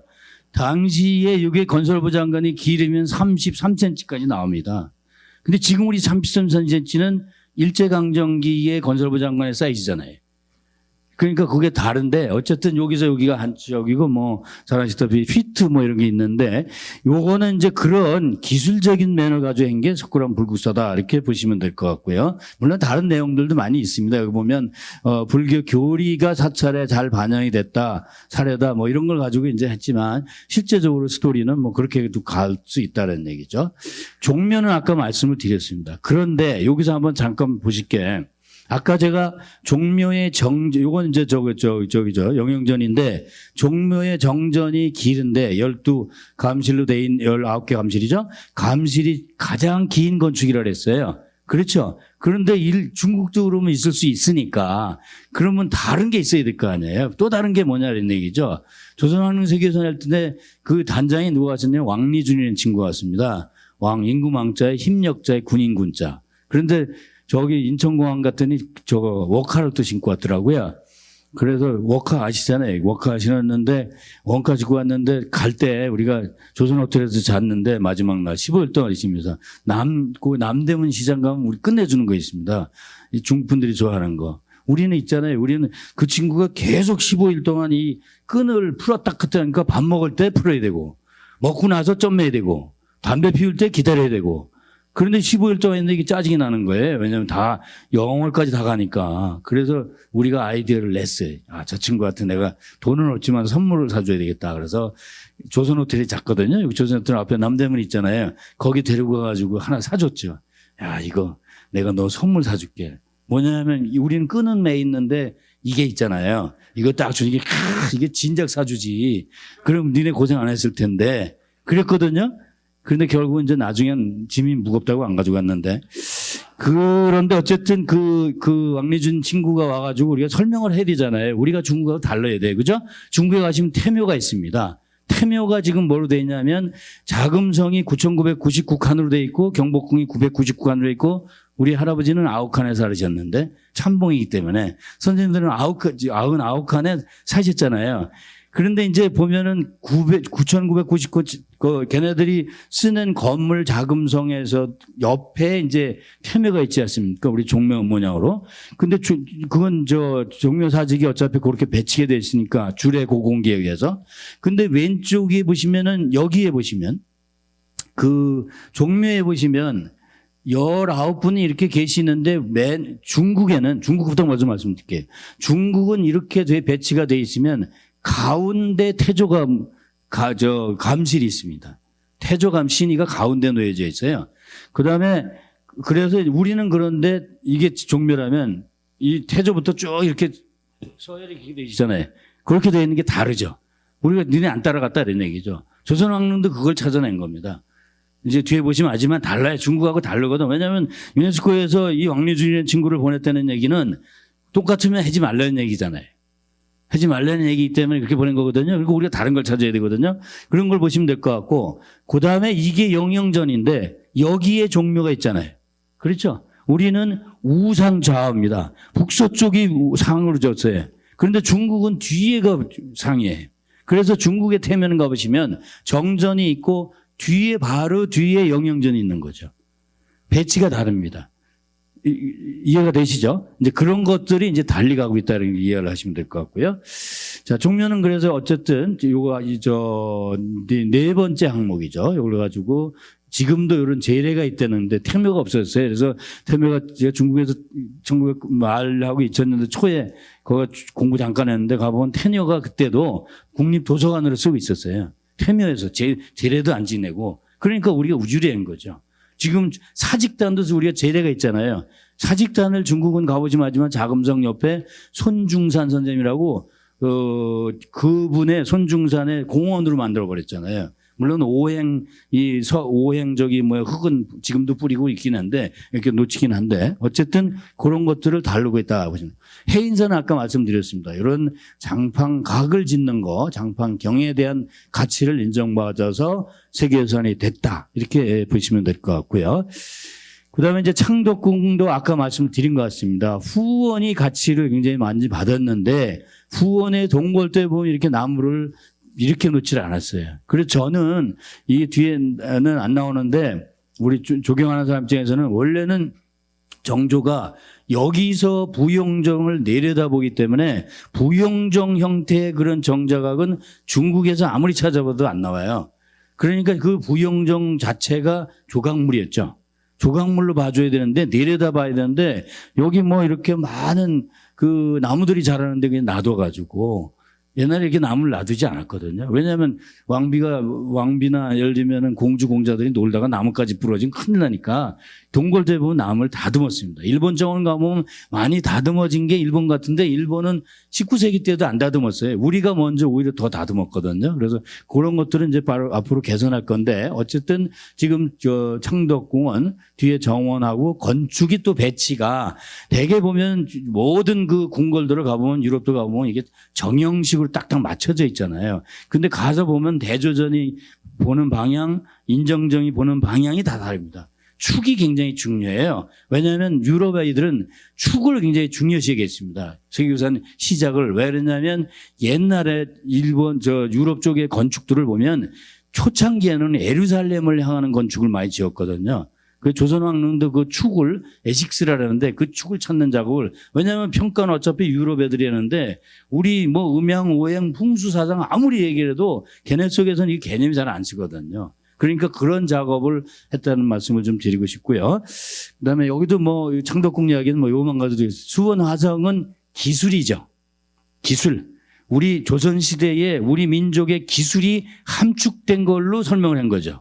예를 들면 도르래 기술이라든가 성곽을 쌓는 기술이라든가 그걸 기술로 간 게 수원성곽입니다. 그러니까 수원성곽에 가서는 뭐 그런 설명이 돼야 되겠죠. 예를 들면 성곽 주변에는 나무를 절대 심지 않는다. 왜냐? 적군이 들어와서 나무 타고 올라올 수도 있으니까 나무를 우리는 안 심었다. 뭐 이렇게 어쨌든 기술적인 것들을 설명했다고 보시면 돼요. 군사시설 뭐 그 외에도 뭐 여기도 뭐 아시다시피 무슨 뭐 연못을 파는 그 물을 관리하는 기법, 정조 때가 뭐 잘 아시다시피 이런 기술이 완성이 됐기 때문에 있었기 때문에 그런 것들을 가지고 됐다 보시면 될 것 같고요. 요거는 고인돌이죠. 고인돌로 세계유산 된 데가 그렇게 많지 않은데 동아시아 지역에서도 가장 숫자가 많대요. 우리 저기 한반도가 돌로 하는 문화가. 그래서 고인돌이 됐고요. 엄청나게 큽니다. 아시다시피 오래된 거죠. 아주 오래된 걸로 됐습니다. 3000년, 2000년 전의 이야기이기 때문에. 그래서 여기 가서 잼버리 대회를 하면 어떨까 생각이 들기도 하는데 어쨌든 그런 그 고인돌 문화를 가지고 됐고요. 오래된 걸로 된 겁니다. 이거는.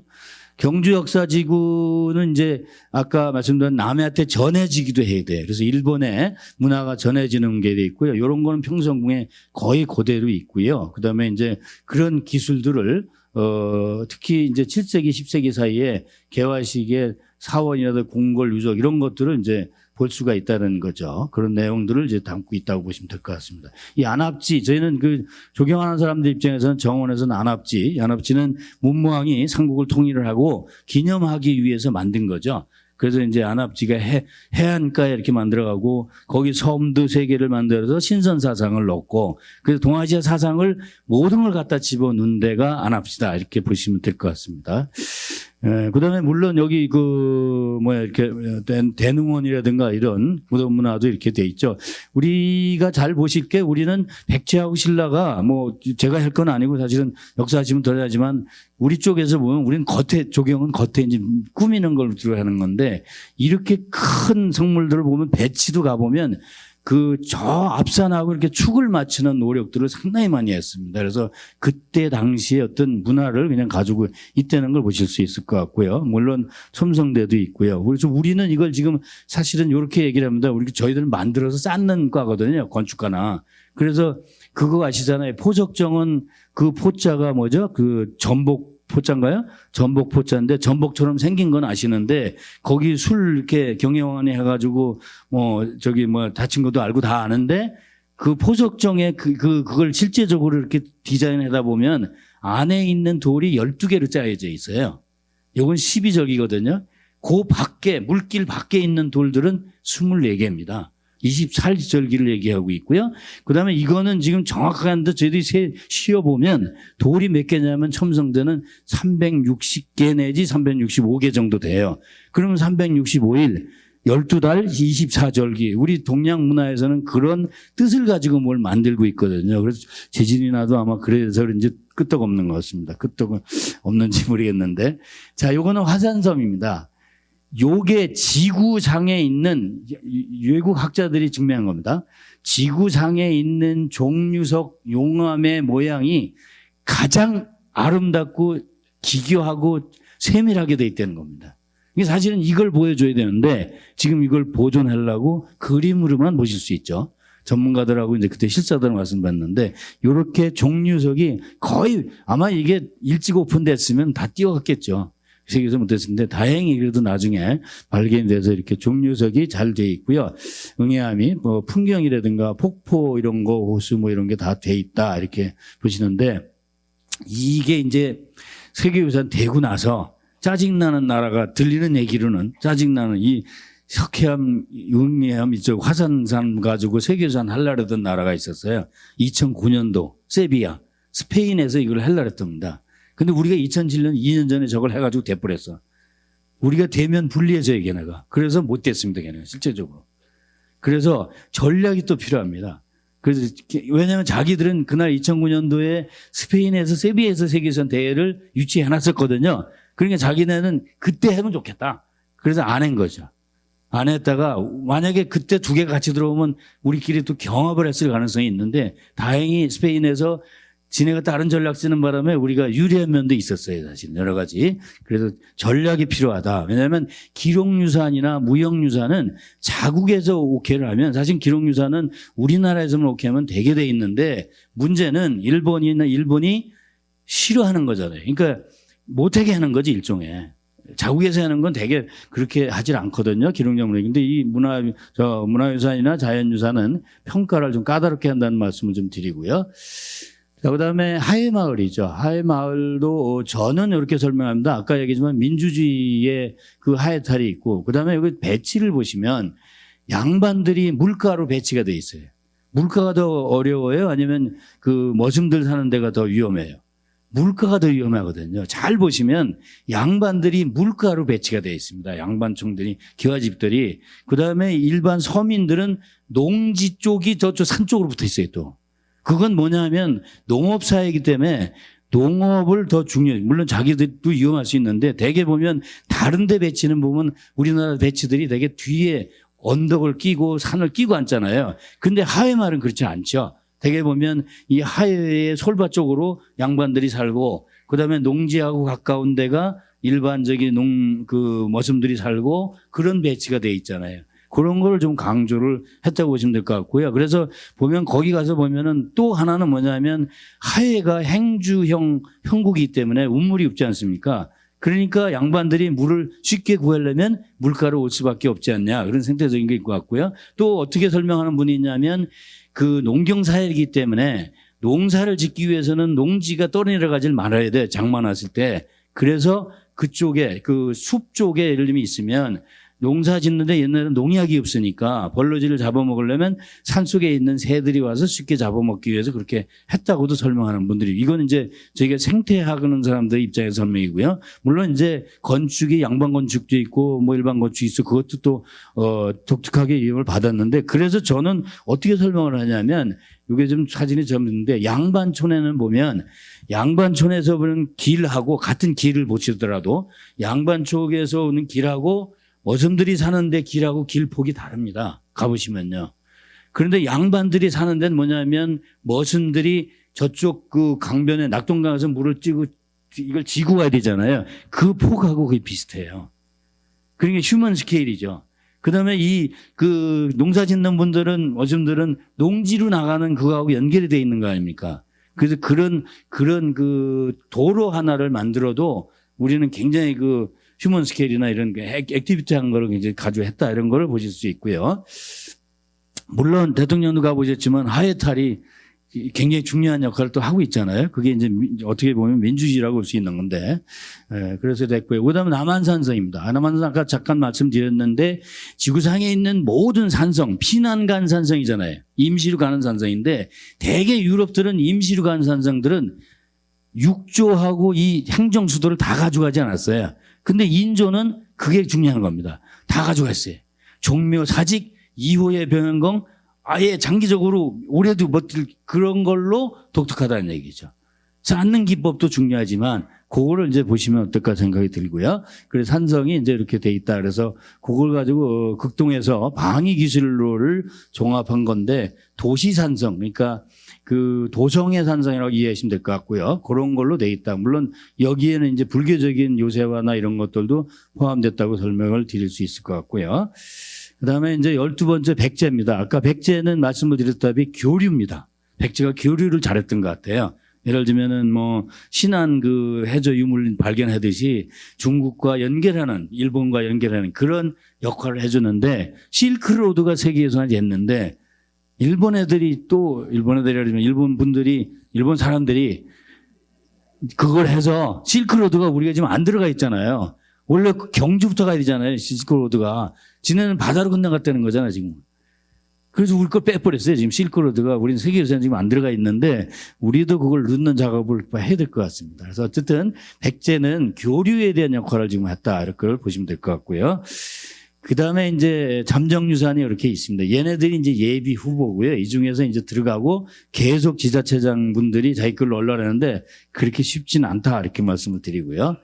자, 이제 조선왕릉으로 가겠습니다. 조선왕릉은 요거가 이제 1500명이 플로에 앉았는데 여기가 이제 이사국이시잖아요. 21개 이사국이 되시고 이게 현재인데 일본이 은광이 세계유산 됐어요. 19건 중에 은광이 세계유산 됐는데 크라이스트 처치에서 됐어요. 크라이스트 처치에 세계유산 됐는데 아침 8시에 상정이 됐는데 밤 6시에 투표를 끝났어요. 투표를 했어요. 이사국에서. 49대 51로 우리가 졌을까요? 이겼을까요? 일본이 은광이 먼저예요? 우리가 은광이 먼저예요? 우리가 먼저잖아요. 그 다음에 중국이 또 있었잖아요. 그러니까 두 나라가 계속 일어났어요. 무슨 놈의 은광이 일본이 최초고 일본이 제일 저거 하느냐. 아니다. 계속 일어나서 뭐 하루 인증일 싸웠는데 결국은 막판에 끝장을 내잖아요. 그럼 투표를 해야 됩니다. 투표를 했는데 49대 51로 졌을까요? 이겼을까요? 졌습니다. 51대. 왜냐하면 아프리카 사람들이 2표 더 찍어줬어. 저쪽으로. 계속 기조연설해가지고 우리 일본은, 우리 저변이 씨는 저쪽에 아프리카에 얼마나 펀드를 많이 내고 있다.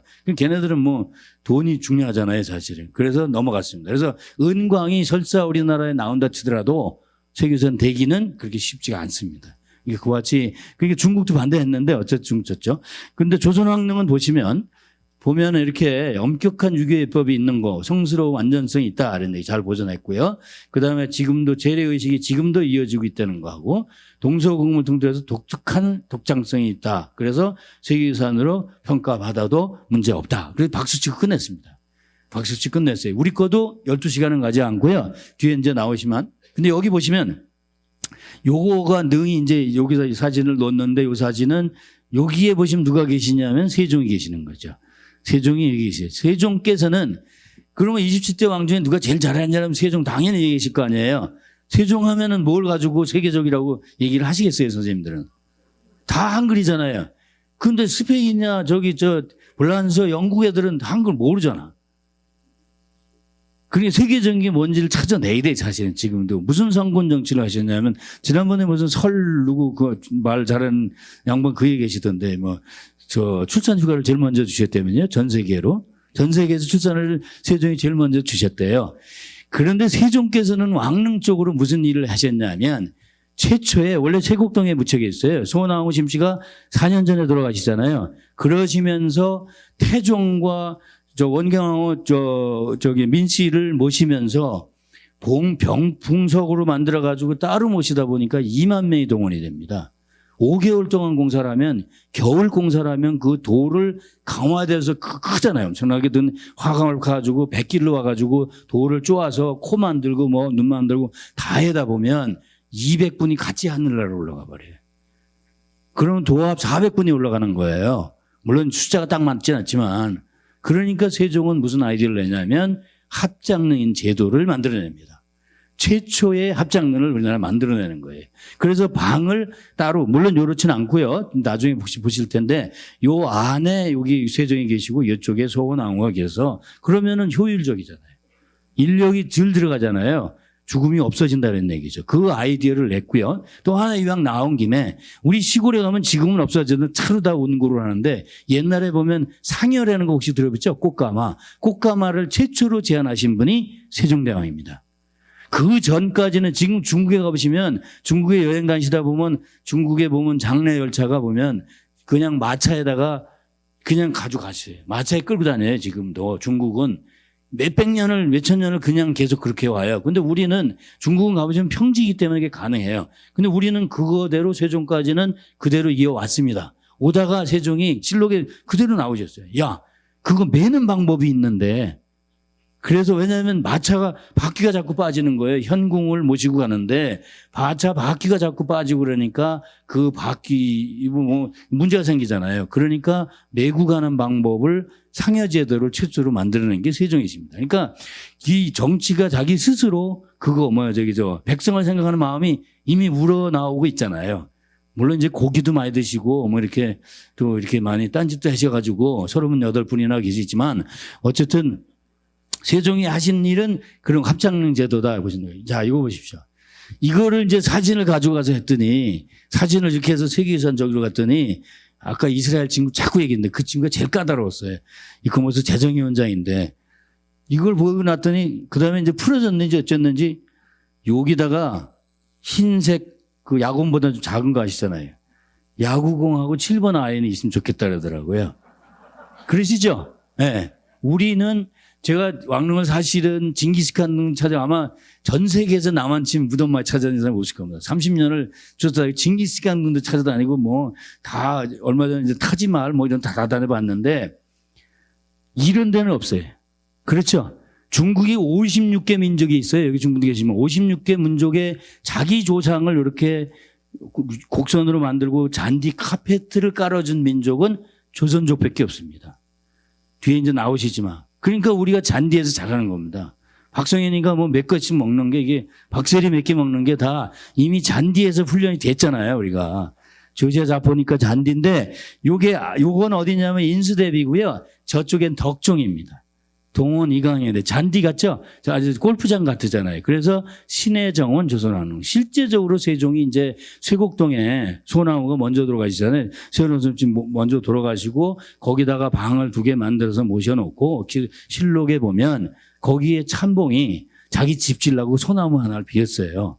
그래서 누가 고자질 했겠죠? 그랬더니 세종이 뭐라 하시냐면 야, 내 부인이 신인데 신이라 그러시잖아요. 신이 됐는데 그 넓은 뜻 정원에서 마음 높게 뛰어노라고 나무를 심어놨는데 어이하여 네가 그 나무를 비워가니.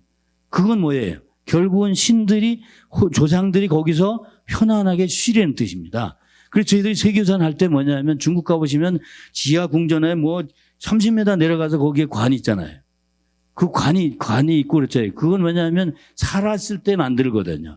그러니까 굉장히 서태후도 살았을 때 한 게 그 서태후 눈 가보시면 금이 그냥 쫙 붙었었잖아요. 다 뛰어갔잖아요. 그리고 천장에 몇 개 있어요. 그거 가지고 관광자원하고 있는데 자기가 살아서 계속 통치라는 뜻이거든요. 인도나 이집트 타지마할이나 이런 데는 뭐냐면 죽어서 계속 통치하달라는 아부 성질이 있습니다. 근데 우리 조선왕릉 가보시면 봉분이 혈자리는 10평도 안 돼요. 나머진 다 장명당 앞에는 후손을 위한 명당터잖아요. 그러니까 우리는 돌아가셔서도 정치를 하시는 게 아니라 편히 쉬시라는 뜻이 있거든요. 거기에 대표적인 나무가 뭐냐면 거기에 대표적인 식물이 뭐냐면 잠 잘 안 오실 때 드시는 약 있잖아요. 잠 잘 안 오시는 약 있잖아요. 그거 만드는 약이 있어요. 왕릉에 가시면은 그 양이 있어요. 양의 배면에 저게 있습니다. 난처럼 생긴 게 있어요. 그게 난이 아니고 대조전이나 예를 들면 대조전이나 교태전 뒤에 있는 원출입니다. 원출에서 수면제 만드시는 거 아시잖아요. 그 다음에 왕릉에 가시면 소나무 밑에 떼죽나무라는 게 있어요. 떼죽나무 아시나요? 떼죽나무. 열매가 이렇게 구슬처럼 생겼습니다. 그 다음에 5월 달에 금강 하얀 꽃이 이렇게 초롱초롱 쫙 달라요. 매천송이가. 그러니 잔디에 그게 핀이 얼마나 아름다워요. 근데 저희들은 조경과인데 학생들한테 어린이 놀 때 설계하는데 떼죽나무 심은 놈은 이건 무조건 F예요. 놈이라 죄송하지만. 왜냐하면 떼죽나무 열매가 저보다 크지 않거든요. 그럼 열매가 달리면 아이들이 그거를 이쁘잖아요. 따가지고 잎을 살살 씹어요. 그럼 이게 마취가 되는 거예요. 집에 가서 계속 자는 거죠. 그래서 원래는 이 나무를 가지고 이 나무 열매를 따가지고 찧어가지고 개천에 갖다 집어넣으면 고기가 마취돼서 떼로 떠올립니다. 그래서 원래는 떼죽나무인데 이게 어원이 변해서 떼죽나무가 되는 거죠. 그런데 요새 그거 하시면 양파강에다 하시면 되는데 그거 하시면 이제 자연보호법에 걸리시죠. 지금은 안 되는데 옛날에는 그렇게 하셨다는 걸 아실 거고 잔디 얘기에다 그런 얘기했습니다. 그래서 잔디가 지금 실제로 치워봤더니 18만 평입니다. 조선왕릉에 있는 잔디 면적가 일반적인 18홀 골프장보다 더 많은 면적의 잔디를 가지고 있고요. 이 잔디는 절대적으로 여기 모화관 혹시 아시나요? 독립문자리 서대문 형무소가 원래는 중국에 가시면 중국 사람들은 뭐냐면 앞에 자금성 옆에 그 앞에 있는 남해에 지금 시진핑이 살고 바로 뒤에 중해에 조어대라는 게 있습니다. 혹시 우리나라 대통령이 가시면은 거기서 주무시는 거 아실 거예요. 거기서 오바마도 거기서 자고 트럼프도 거기와 자잖아요. 3,000칸 전통 건축에 3,000칸의 전통 정원을 만들어 놓고 중국식 파티를 해주는 거죠. 근데 우리도 있었어요. 모화관이라고. 예, 옛날에 사신을 만든 공간이었죠. 절대적으로 거기에 잔디를 갖다 썼다 이렇게 말씀을 드리고요. 어쨌든 생태보전 우리 얘기하는 거. 요건 조선시대 이제 저겁니다. 저기 저 얼마 안 남았기 때문에 빨리 가겠습니다. 요건 태조죠. 태조께서 이렇게 되시고요. 역사는 그냥 넘어가겠습니다. 요거 하나만 기억을 해 두시면 될 것 같은데 전 세계 세계유산이 1073건 중에 자연유산 한 200건 빼놓고 나머지 700건의 유산 중에 살았을 때의 창덕궁 궁궐하고 돌아가셨을 때의 유택이 있는 곳하고 혼백이 계시는 공간을 세트로 세계유산을 시킨 왕조는 조선왕조밖에 없습니다. 다른 왕조는 이게 없어요, 지금. 중국도 이걸 못 시켰어요. 아까 말씀드렸지만 태묘를 딴짓에다가 했고 중산묘 만들고 하다가 못 했거든요. 그래서 우리가 이거를 좀 강조하시면 좋을 것 같고요. 자, 그 다음에 요거는 이제, 넘어가겠습니다. 그 다음에 아까 제가 진정성 얘기했습니다. 진정성이 있어야 되는데 다행히 너무 기록이 잘 돼 있습니다.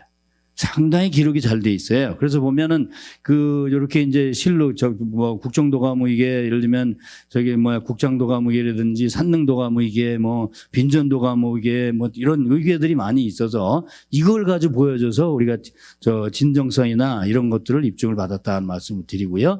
요거는 태조 이성계의 능이고 요거는 고종황제, 요거는 순종황제 능인데 이 40개 능을 다 다니셔야 됩니다. 왜냐하면 다 달라요.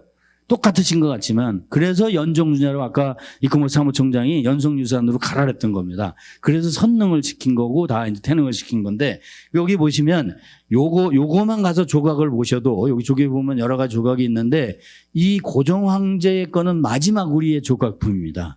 그 다음에 이 순종황제의 능은 여기에 이 능을 만드는 주인인 총책임자가 동경에 있는 동경대학교 건축학과 교수님이 와서 다 책임을 했어요. 그래서 조각도 가보시면 도구나 이런 것도 다 일제식으로 돼 있고 실제적으로 여기 담장도 보면 일제 우리 옛날 판례식 담장이 지금도 있습니다. 그래서 이걸 뜯어낼까 안 뜯어낼까 고민도 했는데 또 그때 당시이니까 그냥 가고 있고요. 또 이건 황제능이고 이건 왕능이다 이렇게 40kg 있습니다. 그래서 태종이 이제 아시다시피 기려집가 조였는데 태종이 자기 방번이 왕석이를 죽이잖아요. 죽이고 아버님이 이제 삐져가지고 태조는 뭐 이렇게 하셨는데 그 광통교도 다 아시고 그랬는데 예를 들면 태종이 경국자전 초안을 만들면서 자기 신덕하고 광씨가 여기 어디죠? 덕수궁 옆에 영국 대사관 거기에 정릉이 있었잖아요. 태조가. 근데 태조는 원래 어디 가고 싶으셨는지 아세요? 안암동의 K대학이 터가 태조가 이성계가 잡았던 최초의 터입니다. 서울에 있는 대부분의 대학은 왕릉터예요. 연세대학교는 누구죠? 누구예요? 사도세자인가? 엄마의. 거기 있잖아요. 지금 세브란스에 보면 정자가 아직 남아 있습니다. 원래 연희궁터였었지. 연희궁 하려고 했던 거지만. 숙명여대는 뭐죠? 숙명여대는 누구예요? 정조의 첫째 아들. 효창원이었었고. 경희대학은 휴경원. 다 이게. 건국대학, 세종대학은 순조의 첫째 비의 땅이었죠. 그래서 고려대학도 그래서 남아 있었던 거죠. 왕실에서 관리하던 땅이기 때문에. 그래서 서울에 있는 대학들이 잘 나가는 것 같습니다. 저희는 지방에는 지금 계속 헤매는데. 어쨌든 여기 보시면 요렇게 해서 이제 태종이 경국대전 초안을 만들면서 앞으로 신덕하고 광씨를 파묘하고 이제 방번이 왕성이 죽이고 그 광통교를 여기다 갖다 깔았잖아요. 지금 광통교 가보시면 있잖아요. 뒤집어 놓고 막 했잖아요. 그 사진이 들어갔습니다. 왜냐하면 태조 건원릉에 가보시면 12지신상들이 많이 훼손이 돼 있어요. 그래서 그 사진은 지금 그런데 그 감독을 누가 했어요? 태조 이성계 직접 하신 거잖아요. 그러니까 얼마나 조각을 잘했겠어요. 그러니까 광통교 설명이 줄 것 같고 그래서 심리박 백리하나 쓰라 그랬죠. 그런데 아까 말씀을 드렸지만 쓰고 나면 아까 얘기했지만 광릉 모양으로 개인 무덤 다 옮겨야 돼. 마을 다 옮겨야 돼. 그리고 나무 길러야 돼. 그러니까 수도권에 2억 평 가까이가 아람들이 600년 숲이 있었을 수 있는데 강남도 그럴 수 있는데 일제강점기에 많이 훼손이 됐죠. 그렇지만은 사실은 신덕왕후 광씨는 서울 도성으로부터 심리 바뀌지만 제일 먼저 가십니다. 그래서 수도권에 그렇게 쫙 있다고 보시면 될 것 같고요. 여기 이제 사도세자는 원래 지금 시립대학 아시죠? 시립대학하고 거기 삼육대학 병원 있는 데가 매봉산인가요? 무슨 산이잖아요. 그게 원래 영호원도잖아요. 사도세자가 거기 계셨다고요. 그래서 정조가 이서진이 이제 수원으로 옮기지 않습니까? 수원으로 옮기면서 이게 짧은 걸로 해서, 왜냐하면 백리가 넘어야 되는, 안에 들어와야 된다는데 그런 얘기가 들리잖아요. 이서진이가 그랬다는 거 아닙니까? 여기서 이걸 재보니까 안 되는 거니까 그러니까 그 시대에 가장 큰 놈들만 갖다 놔가지고 재보니까 백리를 넘었습니다. 직선은 지금 백리가 안 되는데 실제적으로는 백리가 넘죠. 3일 동안 가졌으니까. 그래서 지금 현재는 570만 평 전체 녹지에 이거는 60년대 기준입니다. 23%만 세계유산이 됐고 이게 녹지가 엄청나게 클 수 있었는데 놓쳤다 이런 말씀을 드리고요. 자, 이거는 뭐 이제 풍수적인 건 설명 안 드리겠습니다. 그래서 여기 보시면 능에 들어갔을 때 이 입구가 이제 살아있는 공간이고요. 여기서 이제 중국이 이렇게 안 돼 있어요. 직선으로 들어가야 되고요. 여기가 살아있는 왕, 돌아가신 왕 만나가지고 손잡고 들어가서 중국은 바로 들어가는데 우리는 동입서출이해서 동쪽으로 꺾어서 들어가는 게 원칙이죠. 그러니까 이걸 굉장히 강조해야지. 왕리주의한테. 너 달리지 니니까 우리하고. 다르잖아요, 분명히. 그거를 이제 강조를 했고요. 그 다음에 용마루를 중심으로 이 뒤에서 갈 수 있는 아저씨가 저희 조상입니다. 우리 할아버지시거든요. 여기에 들어갈 수 있는 권한을 가지신 분이 구급 공무원인데 있잖아요. 능자 아체 붙이신 분은 참봉 아저씨죠. 그것도 능참봉이시잖아요. 그의 대표적인 분이 누구냐 하면 흥선이십니다. 흥선이 왜냐하면 태능에 가서 참봉을 지원해서 가세요. 왜 지원해 가세요? 조대비가 글로 자꾸 나오시거든. 거기서 만나시는 거잖아요. 거기서 조대비하고 협의를 하셔가지고 고종을 황제로 왕으로 앉히시잖아요. 그러니까 이게 참봉도 잘하시는 기회가 많아요. 공무원 구급 공무원이 어떻게 왕을, 대통령을 만나기 쉽지 않지 않습니까? 그러니까 흥선대원군의 얘기를 그렇게 할 수 있는데 어쨌든 요거는 절대적으로 참봉만 들어가실 수 있어요. 이 뒤에는 왕은 다시 돌아가야 됩니다. 그런 게 이제 그런 걸 액티비티를 설명을 했고요. 요거 설명을 그렇게 했습니다. 그래서 많기 때문에 여기가 이제 아까 얘기했지만 진종호를 세계유산 금메달 따게 만들었던 클레이 사격장인데 납만 분해하는데 60억이 들어갔습니다. 납탄이잖아요. 그 납만 골라내는데 60억이 들어갔고 지금 이제 철수를 했고요. 복원을 했는데 문정왕후가 여기 누워 계시잖아요. 계속 들여대고 쌌는데 문정왕후가 기분이 안 좋을 수는 없겠죠. 그래도 참으셔서 금메달을 지금 5개 땄나요? 몇 개 땄어요. 그래서 보시면은 자 여기서 이제 우리가 꼭 기억을 꼭 기억은 여담으로 들으시면 문정왕후의 여기에 보면 이 제례는 단청은 흉내하시잖아요. 우리가 국조오래에 군내, 가래, 고려하는 거 이런 거 아시잖아요. 그러면 왕릉의 이야기는 어디에 있느냐 하면 어디에 있으실까요? 길례에 있어요. 흉내에는 없어요. 왜냐하면 3년상을 지나면 우리는 돌아가시기 전에 제사를 모시잖아요. 살아있는 걸로 가정을 하시는 겁니다. 살아계시는 걸로. 그래서 복받는 공간으로 만들어놨던 거죠. 그러니까 옛날에 보면 서울에 계시는 분들 소풍 어디로 가셨어요? 왕릉을 가셨잖아요. 지금 예를 들면 공동묘지를 유치원에 수평 간다고 유치원에서 공동묘지 간다면 큰일 나잖아요. 그러니까 길례 공간이라는 게 분명히 인식을 해야 되는데 우리 조상들은. 그래서 잘 보실 게 광천교에 가보면 거기에 반차도가 있어요. 정조가 수원 갈 때 6천 명인데 이제 거기 그려지는 게 2,500분이잖아요. 맨 앞에 누가 계세요? 맨 앞에 보면은 저 길례이기 때문에 살아계실 때를 기분을 하기 때문에 우는 게 아닙니다. 거기서는 3년이 지나면 우시는 게 아니고 앞에다가 밴드부를 데리고 가시잖아요. 취타대가 가잖아요. 그게 길례예요. 그래서 여기도 보시면 원래는 돌아가시고 2년 전까지는 단청을 안 칠합니다. 종묘에 부묘를 하고 나서 길례로 바꿨을 때 단청을 칠하는 겁니다. 그 이해하시겠죠? 그래서 지금 우리의 그 효문화는 길례 문화다. 후손을 위한 문화. 제가 아는 유명한 풍수하시는 분 얘기는 지금 제사 지낼 때 피자 넣고 지낸대요. 왜냐하면 후손이 먹을 거니까 꼭 그건 아니라고 봐요. 그리고 제례 지낼 때 왕릉의 제례는 홍동백색 아닌 거 아시죠?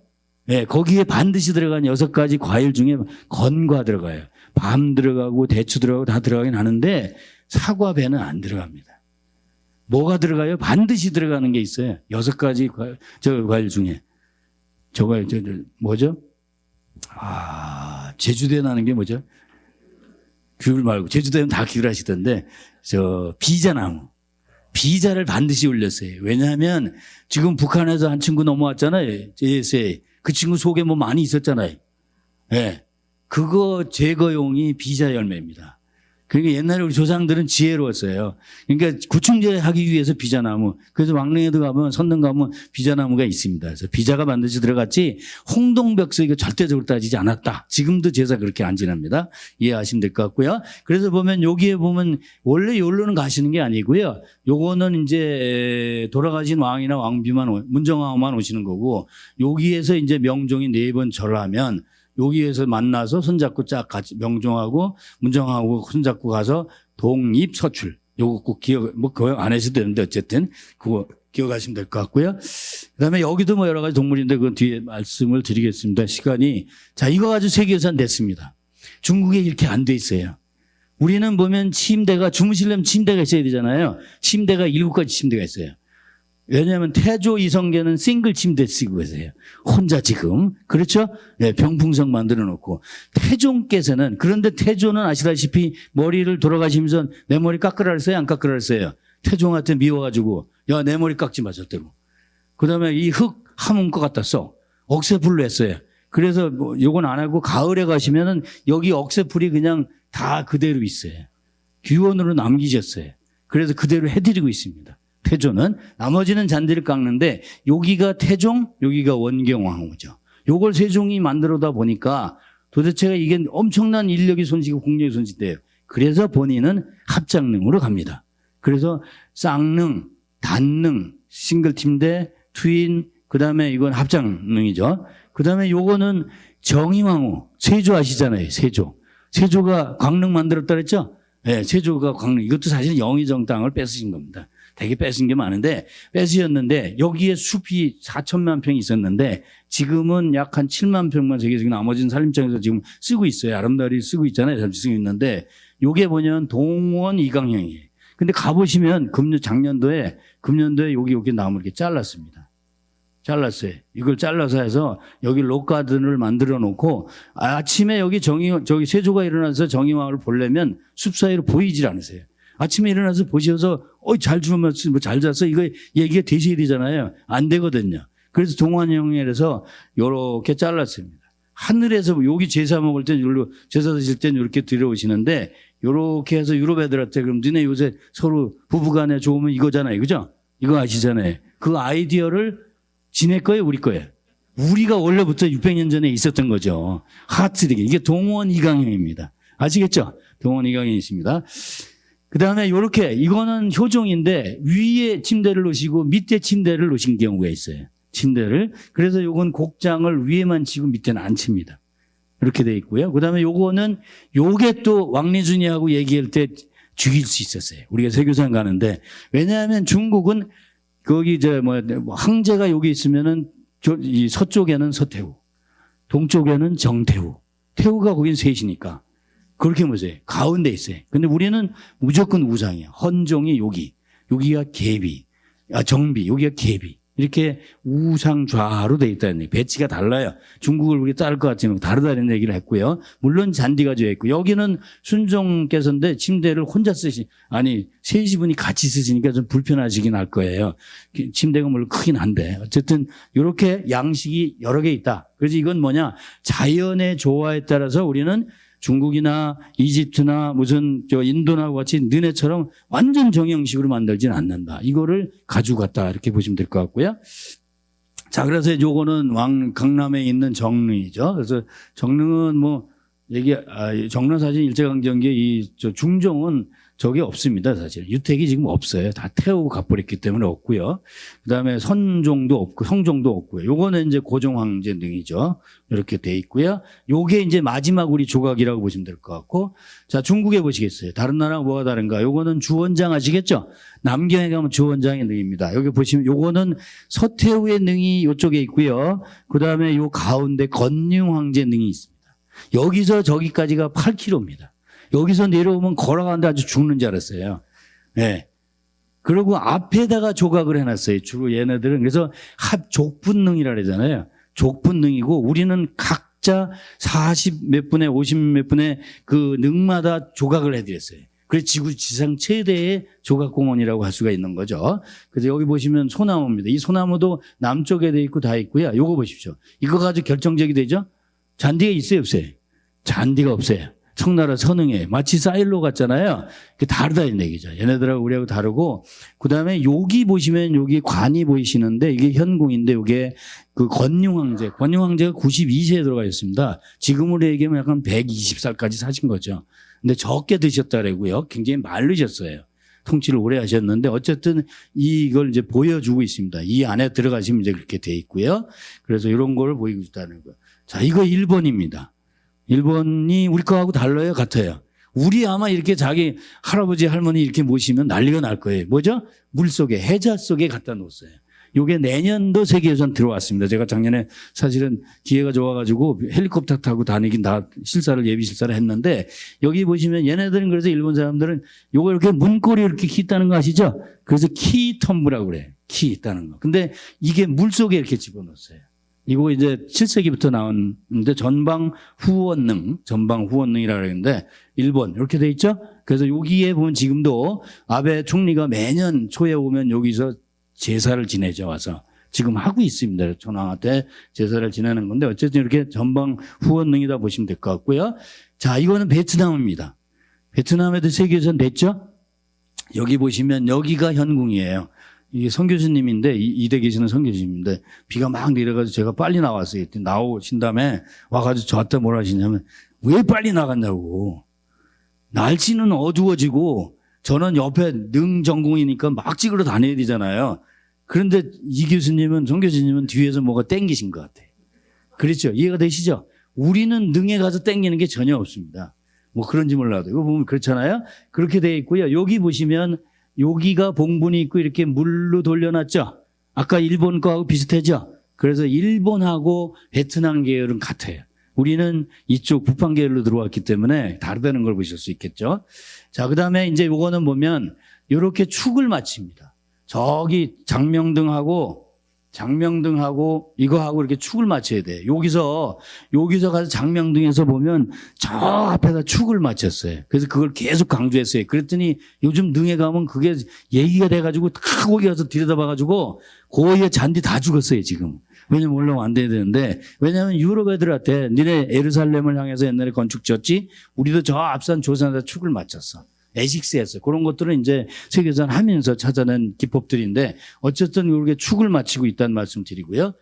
그 다음에 이제 요거는 뭐냐 하면 이 기능이 뭐냐면 이 정자각의 기능이 물론 제례 지는 것도 있지만 왕이 살아있는 이 왕이 왔을 때 이 정자각이 넓어지고 높아지고 낮아지고 볼 때가 이게 뒤에 있는 이 돌아가신 선왕의 공간을 잘 안 보이게 디자인하는 게 동서양을 막론하고 같습니다. 그런데 중국은 건물로 다 쌓아놨어요. 이렇게 보정이라 해가지고. 근데 우리는 요 정자각을 가지고 기교를 부렸습니다. 요걸 보실 수 있고요.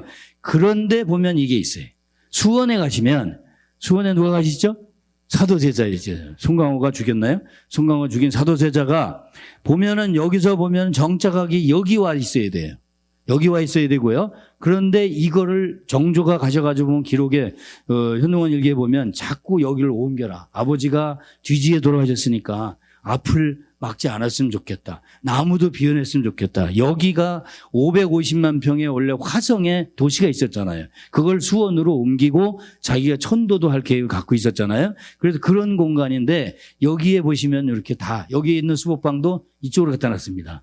그래서 얼마나 아버지에 대한 그리움 또 아버지의 뒤지 속에서 아버지가 돌아간 그거에 대한 걸 확실히 가지고 있는지를 볼 수 있는 공간이죠. 아까 그 가려지는 가리지는 않고요.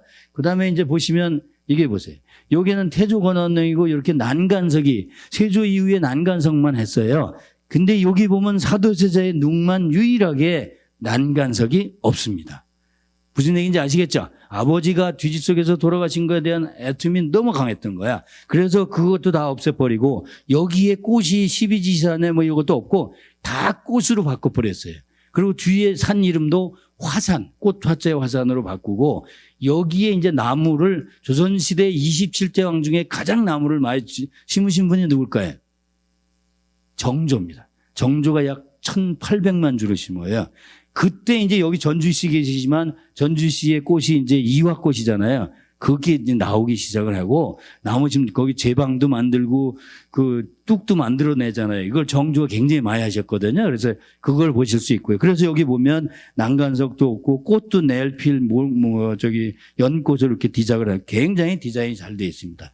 자, 아까 제가 세종이 만드는데 세종이 이렇게 했어요. 여기 세종이 여기 누워 계시고 소나무가 여기 누워 계시는데 두 분이 따로따로 방을 가지고 계시면 불편하시잖아요. 그래서 여기서 손잡으시라고 이렇게 창호도 내드렸습니다. 굉장히 아이디어가 있으시죠? 이게 세종이 아이디어를 만드신 거예요. 오래 만들면서 그걸 가지고 김성학 박사가 이제 그린 건데 그다음에 여기 보면 숟가루 넣었죠. 산물 넣었죠. 그래서 탄탄하게 만들어서 그때 당시에 최고의 과학자다는 얘기죠. 이렇게 돼 있습니다. 이게 세종건지하고 발굴을 2000년도에 했어요. 지금 국정원터에 있는 걸 했는데 이게 세종이라고 냈거든요. 신문에 보시면. 근데 세종은 2개 방이어드리잖아요.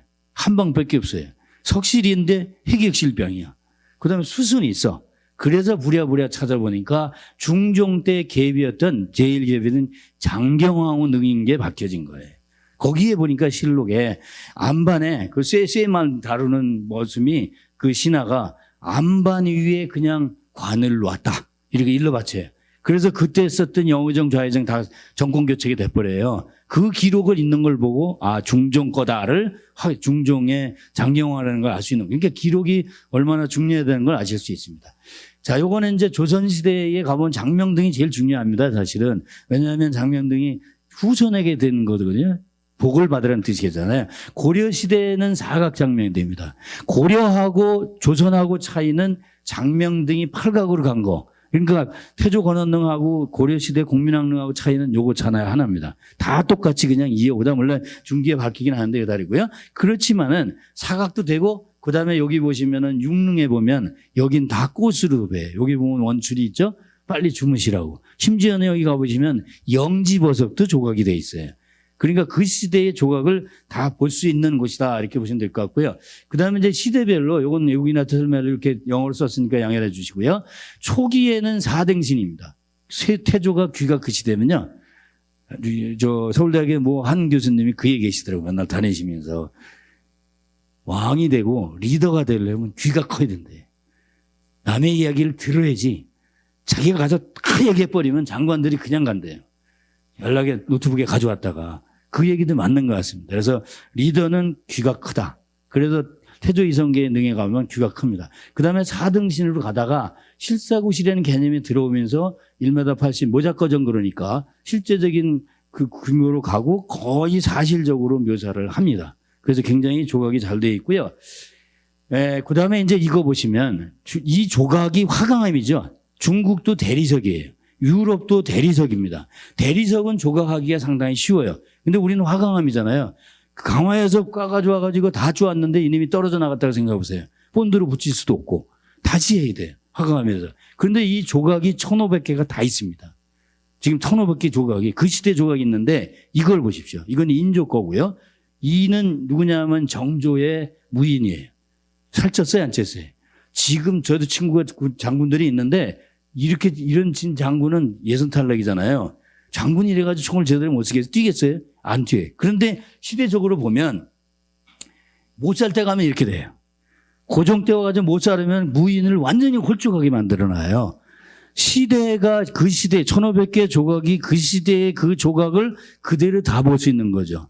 그래서 연속유산인 겁니다. 다 봐야지만 뭐 물론 갈비도 있고 다 두부도 있고 다 있지만 그런데 요거는 무인이 이렇게 생겼고 요거는 시간이 없어서 이렇게 놓는데 요거는 누구냐 하면 일본 사람들이 와서 만든 순종 황제예요. 보시면 여기 이분은 보이시죠? 선생님들하고 보이는 걸 보이잖아요. 근데 이분은 눈이 안 보여요. 그렇게 보이지 않으세요? 네, 이거는 왜냐하면 우리나라의 대상기법이 들어오는 일제강점기의 순정황제의 조각을 유럽 문화를 그대로 가져 들어와서 조각을 하다 보니까 이게 살아있질 않아요, 조각이. 뭐, 이렇게 떠 있어서 보이는지 안 보이는지 알 수가 없어요. 조각이 이렇게 다르다는 얘기를 보실 수 있고요. 자, 그 다음에 우리나라의 능에 가보면 조각이 많은데 다른 나라에 아무리 찾아도 제가 못 찾은 게 있어요. 중국이고, 뭐, 몽고고 다 찾아요. 우리나라만 있는 게 있어요. 고궁박물관에 1월 16일부터 뭐 호랑이전 한다 그러더라고요. 그죠? 호랑이는 우리나라 게 최고잖아요. 중국은 사자에 가보시면 양은 중국도 있고 몽고도 있고 다 있어요. 호랑이는 우리만 있는 민족입니다. 중국 사람들 싸운 얘기를 하고 싶은데 시간이 없으니까 좀 가겠습니다. 그래서 어쨌든 이게 시간 다 됐으니까요. 그래서 보면 요거는 효창원에 있는 호랑이에요. 4살 때 돌아갔으니까 4살짜리 호랑이를 만들어 드린 거죠. 그렇죠? 이쁘죠? 제일 이뻐요, 지금. 제일 애기 같고. 그 다음에 요거는 누구냐면 장희빈의 아드님, 경종의 능이에요. 호랑이는 원래 싸우려면 감춰야 됩니다. 모든 호랑이는 이렇게 감춰서 이게 품에 품기고 있고, 그 다음에 심지어는 저쪽에 성묘 같은 데 보면 쇳덩이로도 달고 있거든요. 꼬리로 싸우고 앞다리로 싸우는 거잖아요, 생태적으로. 그래서 그걸 가서 잘 보세요. 얼굴은 웃고 있잖아요.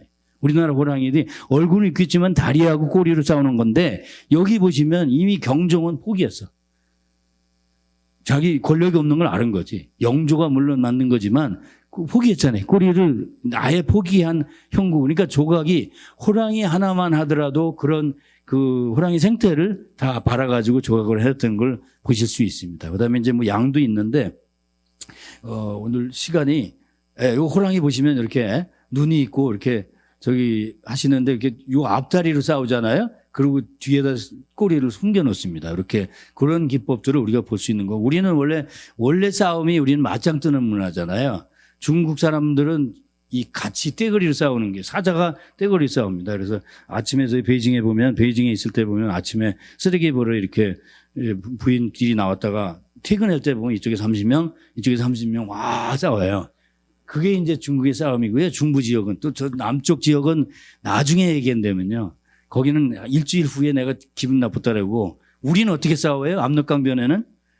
압록강변은 저희도 학교 다닐 때 그랬잖아요. 초등학교도 선생님이 돌아주면 이미 끝났잖아요. 그렇죠? 우리는 때리고 잘못했다라는 거예요. 이게 싸움 문화가 다르다 그러더라고요. 딴 얘기했는데 어쨌든 이렇게 호랑이가 굉장히 중요하다. 그래서 낭릉에서는 우리 문화에서는 그 16일 날인가요? 호랑이전 하신다 그러더라고요. 저는 꼭 하고 보고 싶은데 어쨌든 그런 것들이 좀 있었으면 좋겠다는 말씀을 드리고요. 그 외에 이제 이것도 있는데 이것만 하고 끝내겠습니다. 왜냐하면 가셔야 되니까. 요게 그 마지막에 인조 장릉 건데 이게 혼유석이잖아요. 혼이 논이는 돌. 이게 상석이라고도 하는데 원래 여기다 과일 차리는 게 아닙니다. 그래서 모든 돌들은 이렇게 정다듬을 해요. 얘만 물갈이를 합니다. 반질반질 하잖아요. 비 올 때 찍어야 돼. 여기 올라가서 신구두 신시고 인조가 춤추시라는 거죠. 혼유석. 그 다음에 여기 보면 북이 있어요. 북으로 치고 여기를 4m 파고 밑으로 6m를 파가지고 여기에 돌문을 만들어서 현궁이 들어가는 건데 이게 400년이 됐는데 인여왕후 능의 혼유선 15톤하고 인조의 15톤하고 지금 끄떡없이 레벨이 똑같이 맞추고 있습니다. 우리나라 토목의 대표적인 예죠. 그 다음에 이 거북이는 제가 중국에서 많이 찾아봤는데 특히 걔는 대리석인데도 불구하고 여기서 저기까지가 5m입니다. 폭이 3.5m인데 이 통짜돌이에 이게 맞힌 게 아니고 그 안에 여의주가 있습니다. 이거는 어디죠? 소령원이라고 저기 영조의 어머님 무수리 제씨 거기에 있는 조각인데 상당한 아마 제가 보기엔 지구상에 있는 거북이 조각 중에 최고의 조각인 것 같고요. 그래서 뒤에 좀 뭐 있긴 있는데 오늘은 여기까지만 다 말씀드린 것 같습니다. 그래서 세계유산을 뭐 이해하는 거를 말씀드리려고 준비를 하다가 보니까 그게 시험 보시는 분 별로 없으실 것 같더라고요. 또 세계유산 등재하시 그래서 조선왕릉 쪽으로 좀 많이 준비를 했고요. 또 제가 아는 게 그쪽밖에 없습니다. 그래서 오늘 사실 선생님들이 이렇게 많은 분들 배울 수 있는 영광을 주신 국립중앙박물관에 감사의 말씀 드리고요. 선생님들 늘 건강하시면 좋겠고요. 저 정조가 마지막에 그 얘기 하셨더라고요. 돌아가시면서. 아니, 저 연초에 그 호호, 집집마다 호호가 집 지었잖아요. 호호, 부기 하시고, 그 다음에 인, 사람 인자 2개 쓰고, 인 하시고 뒤에다가 행복 쓰셨더라고요. 그래서 정조가 그 말씀 했던 말씀 전해드리고 마치겠습니다. 고맙습니다.